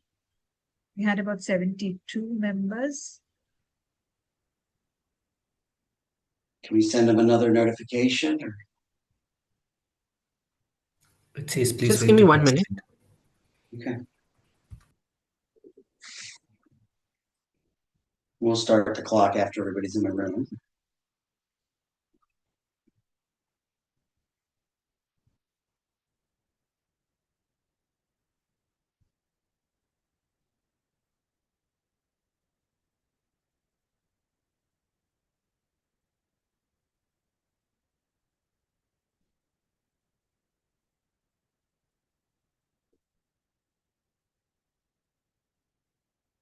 We're still showing 27. Oh, there we go. It's starting to work now.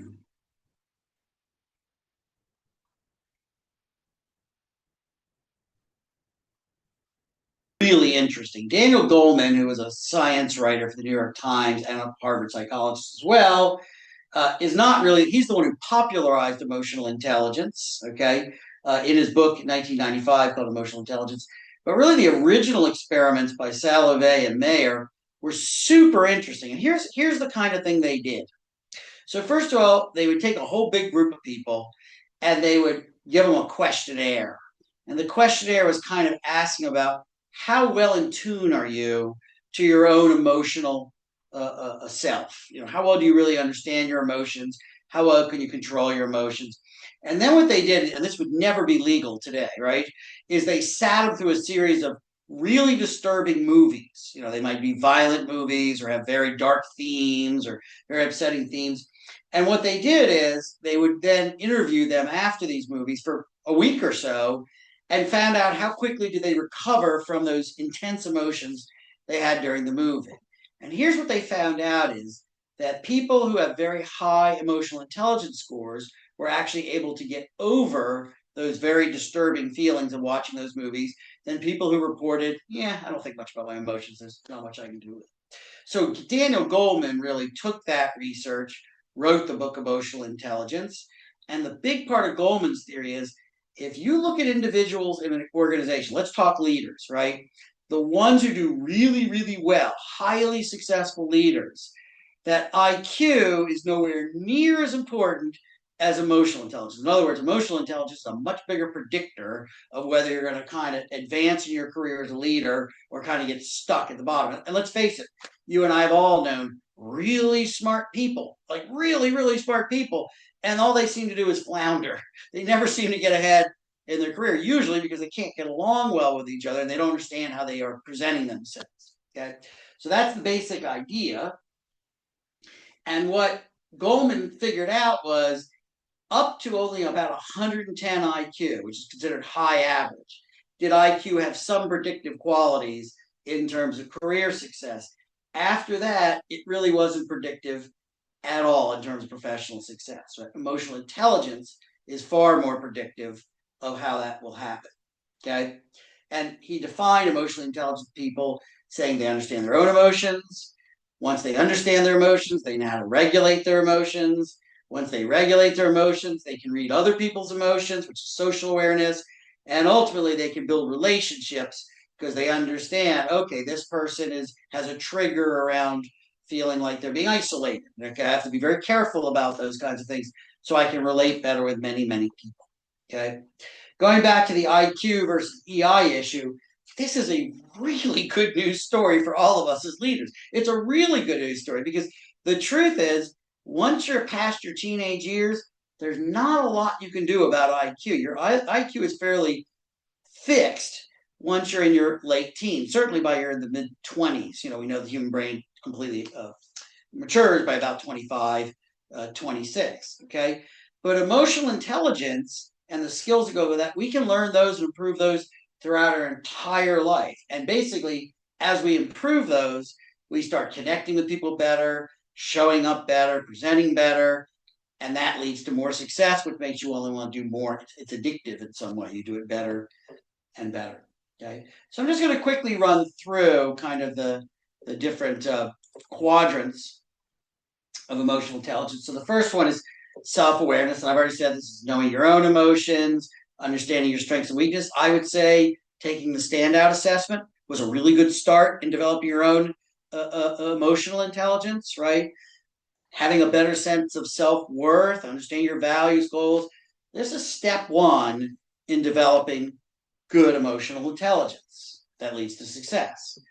The second, of course, is self-management, realizing there are things you just can't, like the conversation we had earlier about yelling and screaming and slamming your hands on the table, and putting other people down and, being defensive. These things work against you in a leadership role versus being very flexible and adaptable and authentic. And when you see opportunities, you take advantage of them. These are really the ways to excel in an organization based on emotional intelligence. So once you kind of have it effectively done for yourself, now you can go out and start to say, well, I understand what empathizing is because I felt that way when I started a new job the first time. Or you know what, that employee of mine who just made a huge mistake, that was me once. I've made huge mistakes. And how do I get them to understand? You'll survive this. I'm going to help you through it. I know you won't make that mistake again. You've learned a lesson, and kind of understanding trends and patterns and things of that nature. So these are all really important in terms of social awareness. And if you can raise, again, this is your rational brain, right? Getting social awareness. Now, if you can get that, you can inspire others, make them want to follow you, You can build lifelong partnerships and relationships. I mean, I have people who I have worked with 25 years ago. Sometimes they work for me, sometimes I work for them. We're still really close. We're still really good. They're my mentors, they're my sages, and those kinds of things. So this is kind of how emotional intelligence, unfolds, both personally and professionally. Okay.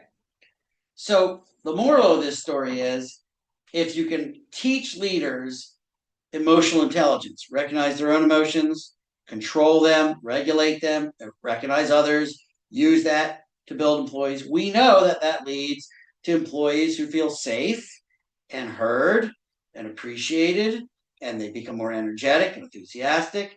And if you can put emotionally competent leaders with enthusiastic employees, all kinds of wonderful things can happen at the organizational level. You have lots and lots of opportunities to do more in terms of performance.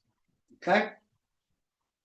So I want you to take a second. We're not going to go into breakout rooms because it took us a while to get all into the breakout rooms. So I'm going to be silent for about 3 minutes. Let me put it on my clock so I don't mess it up. And I'd like you just to look at these questions, and then some folks just raise their hands, or if you want to put it in chat, right? Who are some of the most effective leaders you've known, and what made them effective, and what kind of behaviors did you see? Okay. So whenever you're moved to speak, and I'll put chat open so I can see, but you're more than welcome to come off mute or raise your hand, and we'll take your thoughts immediately. Okay. Best leaders you've ever seen.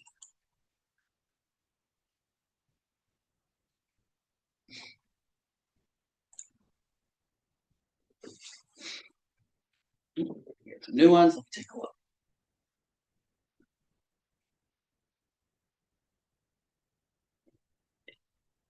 See, checking the time real quick. This looks like it's from a little bit. Oh, here we go. 551. Good. I liaise between an authoritative leader and very reluctant managers from whom I've been tasked to get some activities done. Okay. The leader thinks the activities are very important and has the values.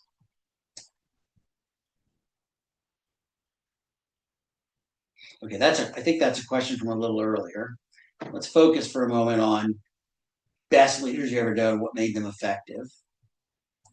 Okay, so I'll wait till somebody raises their hand or puts it in the chat. Leaders stay curious to understand others' viewpoints in addition to whatever they have decided. Good. I do want to provide a reference here for you.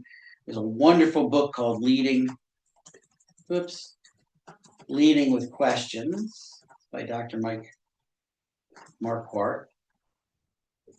And he actually studied executives all over the world and not only looked at the quality of the kinds of questions they asked, that curiosity piece, right? Were they more evaluative questions? Why do you always have problems with this versus curious questions? What are some things I can do? What are some things you can do to get past this?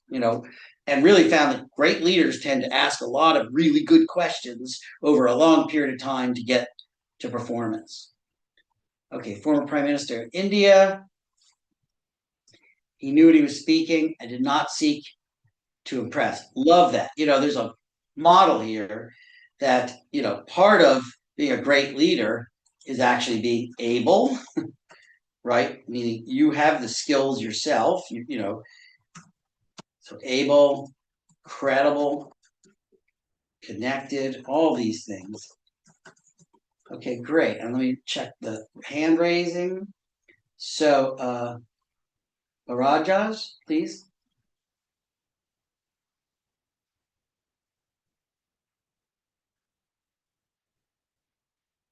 Get your hand up.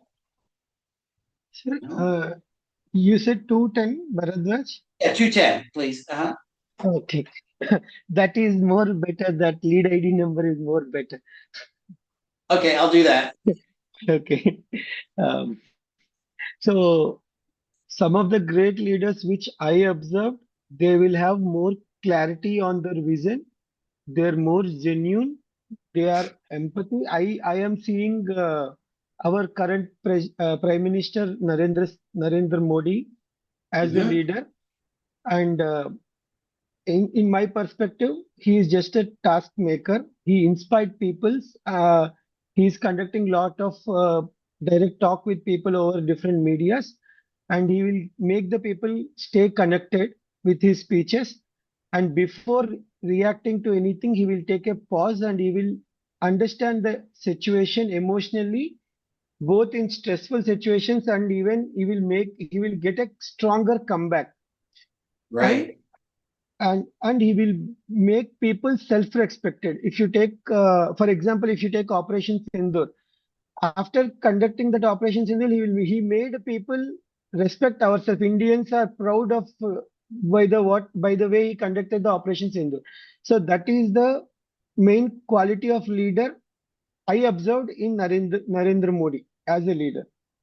Yeah, and a lot of people are agreeing with you in chat. I love this point about being selfless. Okay, I have watched some really bad leaders, and what made them so horrible is it became apparent very quickly that they were in it for themselves. I actually had a leader of an organization tell me, I'll never do more for my team than what I do for myself. I'll never put more effort into helping my team than I will to help myself. Well, now people, why would anybody want to follow that person? Okay, Rosemi, please, a 1060. Thank you. So I have made note about Indra Nui. I could connect well and I get inspired by listening to her talks. She has a very clear vision and she shares stories from her lifetime. So she shared one of the story was I still remember it's like they had water scarcity while she was staying in the Chennai city. So she said, with limited resources, how can I make my day move forward? That was the life lesson. So that small things, whatever she shares, it connects well with the audience. And I see, irrespective of whatever challenges we face, there is a way forward. So that self-discipline and growth and curiosity, asking the right questions and facing that self-doubt with courage will help a leader move forward. Thank you. Yeah, very, very well said. I couldn't agree more. And this selflessness piece comes back as well. Okay, so thank you. I think the curiosity piece comes back as well. Okay, Satish, I'm going to have to end with you, please. Yes, hi, Tins. My question is situational based. I like between an authoritative leader and a very reluctant managers. Like the authoritative leader gives us a task which he assumes to be most important, but the managers on the other side they think it is kind of a non-value added activity. So they don't prioritize the activity, and I'm biased in between where I need to get the things done from the managers. And when I try to share the same story with the leader, he doesn't listen. So how do I deal with such a situation? Yeah, yeah. And there's and I have to disclose to you, I have been so fortunate. I've just had one great boss after another, one great leader after another, but they were great in different ways. One of my bosses, she just cared so deeply about everybody and took a personal interest. You would just do anything. You'd walk across fire, for her. Another one of my bosses, he was very supportive, but I kind of aspired to be like him. He was so talented as a facilitator. I mean, he could just enamor an audience. So the same kinds of tasks and skills I want to get good at, he was good at. So it does vary, kind of depending on all that. Okay, I'm going to have to close out now. We're getting very close to the end. Okay. We did the debrief. So let's just wrap up. So we have a little bit of time, about 5 minutes, 10 minutes at the most, for kind of a Q&A. I did see a few hands still up, so we can do that. And then we're going to turn it back over to close out the session, talk about the rest of LEAP. So what other questions do we have? I have a few unanswered questions from before. Should I read them for you? Yes, please do that. Yes. All right. So Deep Kaur says or asks, which leadership principles or models lay the strongest foundation across different organizational cultures? Mm-hmm. Which, and I mean this sincerely. When we try to figure out, what does it take to be what's the most important in leadership? It's kind of like saying, for those of you who have kids, what are the most essential skills to be parents? And there's certainly some generalities. You should be loving and kind and provide structure. Right? But the truth of the matter is, and I having been a father for over 30 some years, there's some days I'm better at it than others. I mean, that's just all the way there is to it. So I do think, and I wouldn't even necessarily call this a leadership skill. Some of this is about giving yourself grace. You do have to understand the foundational things that make a leader's effective, but you also have to understand, you got to be flexible. You got to sometimes say to yourself, if I had to do it over again, I'd handle that situation differently. I think being somewhat vulnerable to employees and sitting there saying, I know I made a decision yesterday and I was really sure of it, and I stayed up all night and I'm second guessing myself. People want to work for people who they feel are human, and vulnerable and appreciative. So I'm not sure I can answer the question, well, what's the one skill? I've already said emotional intelligence, I think, is incredibly important. I think conflict management is incredibly important, right? I think understanding group dynamics is incredibly important, but it kind of depends on the situation. Actually, I'm gonna add one more thing. I am wholeheartedly committed to the power of teams. I will say that. Okay. To me, when people are working for me, yes, I want to have a personal connection with the employees, but the good of the team always comes first. Always.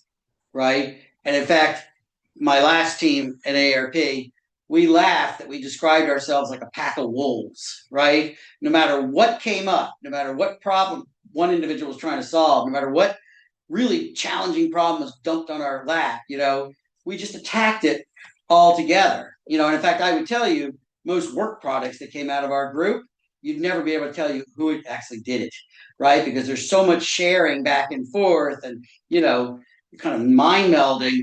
You could say, well, Daryl, you came up with the original idea, right? But then Sujith jumped in and actually gave a better idea. We built on that, and to me, if you can make your main priority the good of the team needs to be successful. The team has to have a sense of community to it. If you can do that, you can pretty much tackle any problem in an organization and meet any goal. I believe that as sincerely as I can say it, So maybe if it is one thing, that's it. Good. Other questions? Yes. So the next question is from Bhavna Chandrasekharan. She says, if we keep focusing on what we are good at, we might miss learning the new. Please give your suggestion to balance that. Let me think about that. So I don't agree that understanding your strengths necessarily means that you don't identify where you need development. I don't think it's that cut and dry, right? So this is not to say, well, if you're not good at it, don't worry about it. I'm not saying that at all. Okay. If you ever take the Clifton Strengths instrument, you'll see you start with a goal. All right. So let's say, for example, I've got to roll out a whole new leadership development program for an organization. All right. So I start with that goal. I have to do it within 1 year and spend less than 200,000 euro, whatever that is. Okay. So, that's my goal. So the first thing I should go to is, well, how do I use strategy? Well, that makes sense because it's got to be a strategic project. I'm good at that. Positivity, because I want people to get excited about this new leadership program. I can do that. Okay. But something way far down the room, which is like woo. Somebody asked what woo is, which is winning others over. I'm actually an introvert. I have a hard time working a room per se. Okay. But let's say I say, but at the end of the day, I have to do that. There's going to be people coming in. So I can understand that that's a talent that's undeveloped in me and that I need to put some effort to develop. It's going to take effort. It's never going to come naturally to me, but it's important to get to the goal, right? I don't think it's focusing on your strengths at the expense of ignoring things that need development. I just don't, I don't think it's that way. That's my feeling, a great violinist will still find pieces of music where they need a lot more practice, right? It's always that way. Okay.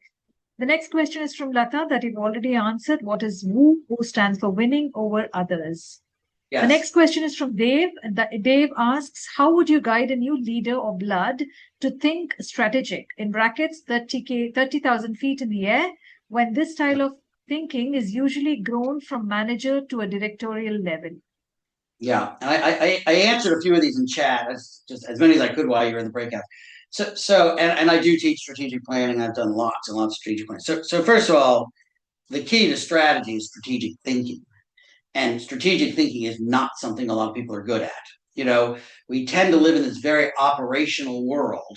We have goals, we have tasks, and we have resources, you know. But if you think about it, strategy is stepping back and looking at the world around you and factors even internally and saying, how might these things come together, right? How might these come together? And what am I going to do if they do to get that? So I give the example of, like, you send your kid to college. It's not a very strategic thought. Where should my kid go to college? That's not a very strategic thought. If you start saying, well, given what they want to be for their job, given their propensity for learning, given what I can afford, given how far from home I'm willing to let them go, you put all those factors together, you know, now you have a really strategic question, which is, you know, what's a great college for my kid that I can afford and will set them up for success in the employment world? You know, that's a very strategic question. Okay. So the answer to this is for new leaders who aren't used to thinking strategically, you got to be able to step back and talk to others, look at research, and say, what's likely to happen the next 6 months, year, 2 years around the organization and then within the organization, and how it's the intersection, those things coming together. So we know the population is going to expand, and we're not really sure if the economy is going to get better or worse, and social attitudes may change. What are you going to do if that happens? And here's the truth, write this down. If you can come up with the right strategic question, what's the question that we're wrestling? People are very good at coming up with strategy, right? If they're not clear with the question that there is, they struggle to come up with things that are more than just kind of operational goals. Good. I think we have time for one more. We're a little bit past the hour, but Satish has already spoken, so I presume he's already asked his question, so I'll not repeat that. We have a question from Sajid, and it's more to do with the standout assessment. He says, to what extent can we rely on these modalities of leadership? I mean, the test like standout model. Do we get the same result if we repeat the test? Also, may I know the criteria to follow? Well, may I know the criteria they follow to come to conclusion? Yeah. So it's a great question. You know, the better known instruments like Clifton Strengths, Myers-Briggs, Thomas Kilmann, DISC, these things have been validated for decades. You know, there's thousands of items in those validation surveys to show that they do test that they're valid and reliable. To be honest, obviously Marcus Buckingham is a consummate researcher from Gallup. I can't honestly say I've ever seen the validation studies, but on that particular assessment, but I've never really looked. Okay. What I would say is, you know, vast majority of people who take Myers-Briggs, Thomas Kilmann, etc., they basically say, it sounds like me. And by the way, ask your spouse or your significant other, and they'll say, yeah, that's pretty much you. That's not a bad little validation there either. You know, it's not scientific. But, you know, I think sometimes people get hung up over it and say, well, I'm not sure if this is true or not about me. Is this really true? That's usually kind of not a very fruitful pursuit, right? You're much better off saying, if it's true, you know, if I'm really first and foremost a connector, what does it mean? Search for the meaning with it, you know, because again, probably most of you got your results. You're like, yeah, pretty much sounds like me. The better question is, so what does that mean? What are the implications? If I'm really more of a teacher than a connector, and yet I am I'm in a management role, what does that mean to me? I find that that's where people make a lot of progress, kind of using these instruments to further their career. Okay, we have one last please, question, sure. Ethan. Yes. So Rosalind Richard asks, people with high EQ are treated mostly as a scapegoat or looked down to earth, or sometimes they become altruistic. Is it like what that way, or what's your perspective? I didn't quite get it. Maybe I didn't read it right. Well, I honestly don't agree with the premise that people who have high EQ, emotional intelligence, are looked down upon, right? I mean, first of all, it's not like you're walking around in public with your, EI tattooed on your arm or on your t-shirt, right? It's not like people can just size you up immediately. I think it's more subtle than that. Generally, you go walking through the organization. Let me give you an example. Okay. I left AARP a little over 2 years ago, and my old boss heard I was in town. She goes, "Hey, let's go out and get coffee." And we went to get coffee. She goes, "I don't even feel like coffee. Let's just go sit in the park and talk," which we did. And she said to me, "Ethan, why I didn't want you to come to my office?" She goes, "Because you really kind of have a legacy that you left at the organization. And I knew if you walked in the building, everybody would want to talk to you. And I wanted to talk to you. I wanted to catch up." Right. So I think by having good emotional intelligence, caring about how you affect other people, caring about how you are showing up in the organization, right? You build relationships. I mean, that's all there is to it, and a network, and people who look up to you as a leader, and I can't really think of an example where somebody, went around advertising their emotional intelligence and people started saying, "Oh, you're just altruistic, you're too liberal, you're too," I've just really never seen it, to be honest. Good. All righty. Well, I'm going to turn it back over to you guys. I actually have to run to my next course. So thank you very, very much. It was great spending 2 hours with you all. Okay. And I wish you the best in your leadership journey. I may see you again in the future. And I hope everything goes wonderfully for you, and a wonderful audience. Thank you. And Thank you. Jathika, thank you for Yes. all of your help. Thank you very much, Ethan. And shall we show some hearts? We're already getting a lot of hearts and claps for you, Ethan. They love you. And thank you very much. It's indeed been a fruitful and an enriching session. I'm sure we will have a lot of comments. We will be taking the feedback at the end of the session, so you'll learn from them and understand how we have perceived this entire program. But thank you for being a part of this first session, Ethan. It means a lot to us. And please accept if you can stop sharing your screen, Ethan, you could share. Of course, yeah. All right. So please accept a small token of appreciation. This is a certificate, a virtual one. Thank you very much. This is from our district director, Gokul P. Menon, Distinguished Toastmaster Gokul P. Menon.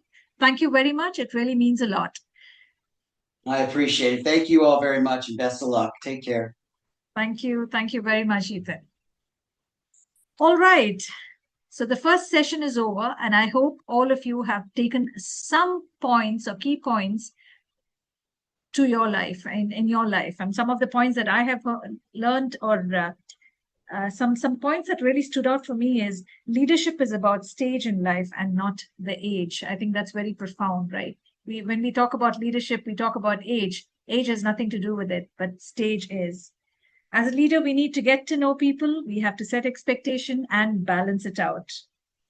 People, and this is something that really stood out for me, people like to work with people who are vulnerable and humans. I think we have just started this journey. Let's take this as a real key point. Yes, we all like to work with people who are vulnerable and smart at the same time. Make good of the team and your main priority. And I think you're all in teams. Let's make the good of each other, or the good of your team, the main priority. So with that being said, I'd like to just take probably 2 or 3 of you to give me a feedback on how did you like the session? What is your opinion or your feedback about the session? Who would like to go first? Even the mentors can speak. Jyotika, I'll go first. All right. Who was that? Timesh here. Yeah. Go ahead, Timesh. Jyotika, before coming to this session, for the first session, my expectation was different. Now I am feeling like it's an eye-opener session for me. Exactly. As Ethan mentioned, so leadership is not only to take a couple of hats. For example, my strengthening area was teacher and creator. Doesn't mean it should be more focused on strengthening and teachers and creator. After this session, I am feeling that let me focus on all the areas where I can improve myself. As a leader, I should have to take all the hats. Then only I can be a leader. That was a great thing and impressing session. That is was when it come to the emotional intelligence. Many of them shared their own experience. Even that makes me personal connect when even though I'm a project manager, when I connect with my team members instead of ordering or something, if I start connecting with emotional with them, definitely they'll be with me to take my team to the next level. Overall, the session was wonderful and really I enjoyed this session and lot of takeaways from this session. Definitely, once I time, I'll if I got a time, definitely I'll go with this recording as well. Thanks for recording this session, Jyotika Thank you. and team. Thank Thank you you, very Jyotika. much. Thank you, Timesh. Thank you.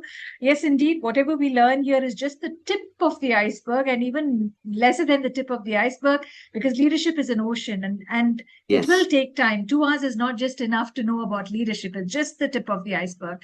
So, you understood what your strengths are. But I think if you want to know more about yourself, you can always purchase these tools and do a little bit of study and understand yourself in depth, and that will give you a better perspective of who you are as a leader.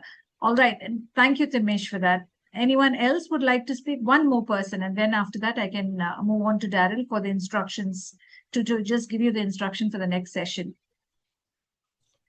Bharadwaj has raised his hand and All Neha right. as well. Bharadwaj has already spoken, so I'll let Neha speak. Neha? Thank you, Jyotika. I'm actually very happy because it's actually very enlightening session, elaborative, interactive, and I have attended a lot of sessions on leadership. And to be honest, I was not really excited about this one because for leadership we have a very static, basic concept that everybody follows. So I was expecting the same thing, but I think the moment Ethan starts, explaining stuff, it literally hit me. And I found something different from a usual leadership sessions or trainings that happen across. And I think there are a lot of takeaways. I really like the way he spoke about emotional intelligence, which generally you won't find people, speaking about. Majorly people speak about other stuff, but not emotional intelligence. And I think that's one of the most important aspect of a leader, to have emotional intelligence. So I'm really happy and satisfied with the session. So thank you so much for arranging such sessions. Great, Neha. Great. Thank you very much for that lovely feedback. We're trying to keep it as interactive as possible. So 2 hours is, again, like I said, 2 hours is very less to cover these major topics. So as much as you can take away through interactions, through breakout room sessions, this is the kind of model that we want to follow throughout the first 6 months. And then obviously it's a capstone project after that, but at least for the first 6 months, this is the model that we want to follow. So stay on track, and I'm sure you'll take a lot from this program. All right, with that, I think I'll conclude my session or rather my address, and I'll hand it over to Daryl. Please do not leave because there are important guidelines or important instructions that is coming for the next session. Now, Daryl, are you there? Very much here, Jyotika. Jyotika. All right. Yes, yes. Jyotika, sorry to interrupt. Yes. This is Badinder Sethi. Yes, please. A small request, though you had clarified at start before the start of session, I would suggest to rethink on the request of sharing the recording. It would help because we will share the recording later, not immediately. We had a few leapers who joined very late, and we just want to understand what exactly is the reason, and let's just strike a balance and then we'll think about it. But for now, the sessions will not be available. Maybe I can give my perspective one, and then you can take a final decision. See, I joined at the start, but during the course of the time, I got disconnected many times and missed many interesting and important points. So that was the perspective. All right, if you we'll could think share about it. immediately, Yeah. that would help. Before I cannot promise that I will share it immediately, but I'll definitely think about it and get back to you. Just give us some time to strike a balance. It's just the first day. We all will take time to adjust and we will get back to you. I'll have a discussion with your mentors in this regard and please give me time. I'll get back to you. All right. Thank you. I do not want to disappoint you, but at the same time, I have to run this program as well. So it has to be run in the most fair and just manner, for which I will have to refer to your mentors and then we'll get back to you. All right. But a point well noted and taken. We will definitely get back to you. Thank you. All right. With that, I'll hand over the session to Daryl. Please listen to him as these instructions are very important for the next session. Over to you, Daryl. Thank you very much, distinguished Toastmaster Jyotika. Good evening, everybody. Is the energy the same how it was as in the beginning? Yes. Okay, I can see a few Yes. thumbs up, and I'm happy. I'm happy with this. I have 5 things that I want to tell you right now. So the first thing is that yes, session 1 has come to an end, but there is a post-session assignment that was there in the workbook that was given to you. So um, now would be an ideal time to start, or rather, post this session would be an ideal time to start, and you have time until September 7th to work on it and then share it with your mentors for their review and feedback. So your post-session assignment should be worked upon in the next 3-4 days, completed by September 7th, and share it with your mentors for feedback and review. The second one is for those of you who have not completed level 2 yet in your pathways. Please do work on the remaining speeches and try and complete it as soon as possible because we will kickstart the Pathways Mentor program very soon. So that's number 2. 3 is, okay, let me ask you a question. What is our next session?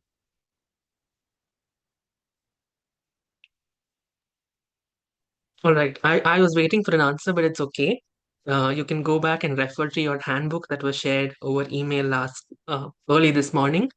Our next session is about vision and values, and I will post the session 2 materials in the chat, and our L&D coordinator Renu will share it in our WhatsApp group as well. There is a clarity worksheet that you need to work on, which is after the reading material in the workbook. So you need to go through the reading material and complete the vision clarity worksheet. All the instructions to finish that is on page 6 of the workbook. So I've shared the session 2 materials here in the Zoom chat, but it will also be shared on your WhatsApp in your WhatsApp group uh, tonight by our coordinator Reno. All right, the fourth thing that I want to share, um, just give me a minute to figure out. Yes.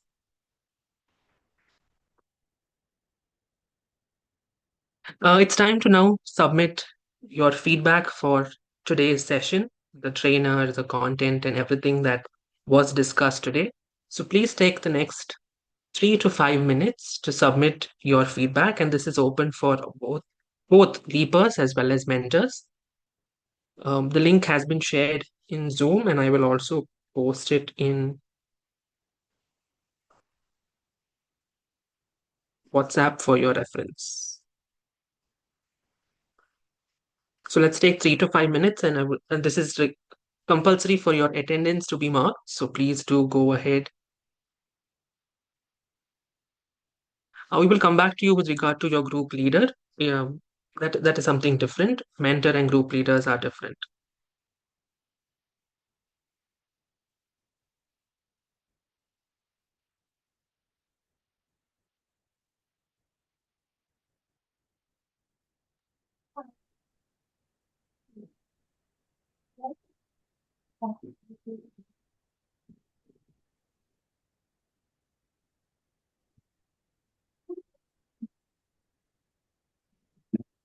Getting this feedback to our WhatsApp group as well. Yeah, I posted it there as well. Oh, okay, thank you. I'll receive. Yeah. So it's 9:53 right now. I'll wait till 9:56.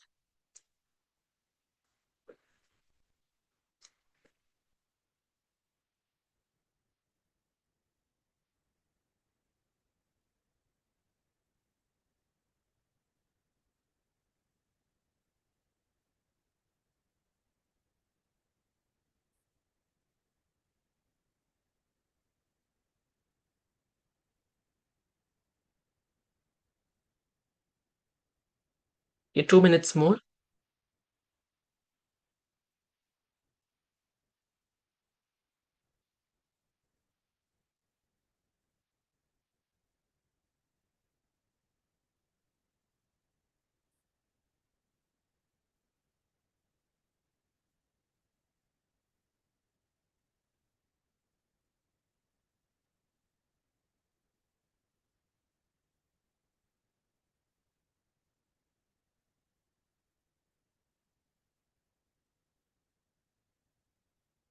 Right, it's 9:55 and I understand it's late, so you have time till end of today to fill in the feedback form for today's session. All right? Like I said, it's 9:55, and if I had to ask you what time is it, without a doubt, I know you would say dinner time if you have not had your dinner. But right now, I'll say it's photo time because I think we have to capture all our smiles. So if you can all come on video, take 5 seconds to come on video, and I'll click a picture, and then we can call it a night. All right, Pradyumna says bedtime. Okay. All right. 3, 2, 1. Smile, everyone. All right. I have 3 screens, so you have to keep smiling as I click for every screen. I'm done with the first one.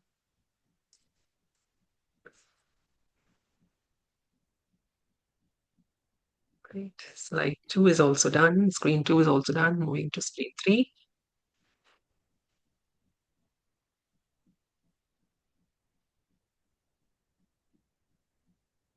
All right. Thank you. Fantastic. With that, I think, yes, session 1 comes to an end. Thank you so much for your enthusiastic participation. We look forward to seeing you next Wednesday for our session, for the next session. Thank you. Jyotika, do you want to say anything? Next session, please go and see the handbook. You will know it's about values and vision. There will be a bit of a homework that needs to be done before you get into the session, that is understanding your values. How many of you think values are important in leadership? Because values form your fundamental baselines of how you function as a leader. And therefore, next week we'll be looking at values and vision. However, there'll be no session trainer who will be coming and speaking about about that particular session. There'll be an activity, and your mentor will be exercising that particular activity in the respective breakout room. So please look at the activity sheet, understand your values, so that it'll be easy for you to identify during the session, and it'll be quicker. All right. So that's about it. Please, again, my request is to join on time. In case if you're not able to, please let us know, because you will be marked absent, and then probably it will have a consequence. And therefore, I request you to please let us know in case if there is an emergency that is keeping you from joining the session. But your full attendance is important, and I keep repeating it, and I cannot stress enough, your attendance is important. We are all here to help you, and therefore it is very important you are equally responsible and you respond in the manner that is required to. So thank you very much. It's already almost 10 o'clock. I think it's time to say goodbye, and see you next week on Wednesday. That is on 10th of September. Thank you very much, and good night. Thank you. Right. Thank you. Thank Thank you, you, everyone. everyone. Good night. Night. Thank you Take for care. this session, guys. Have a good night. Take care. Bye-bye. Thank you, everyone.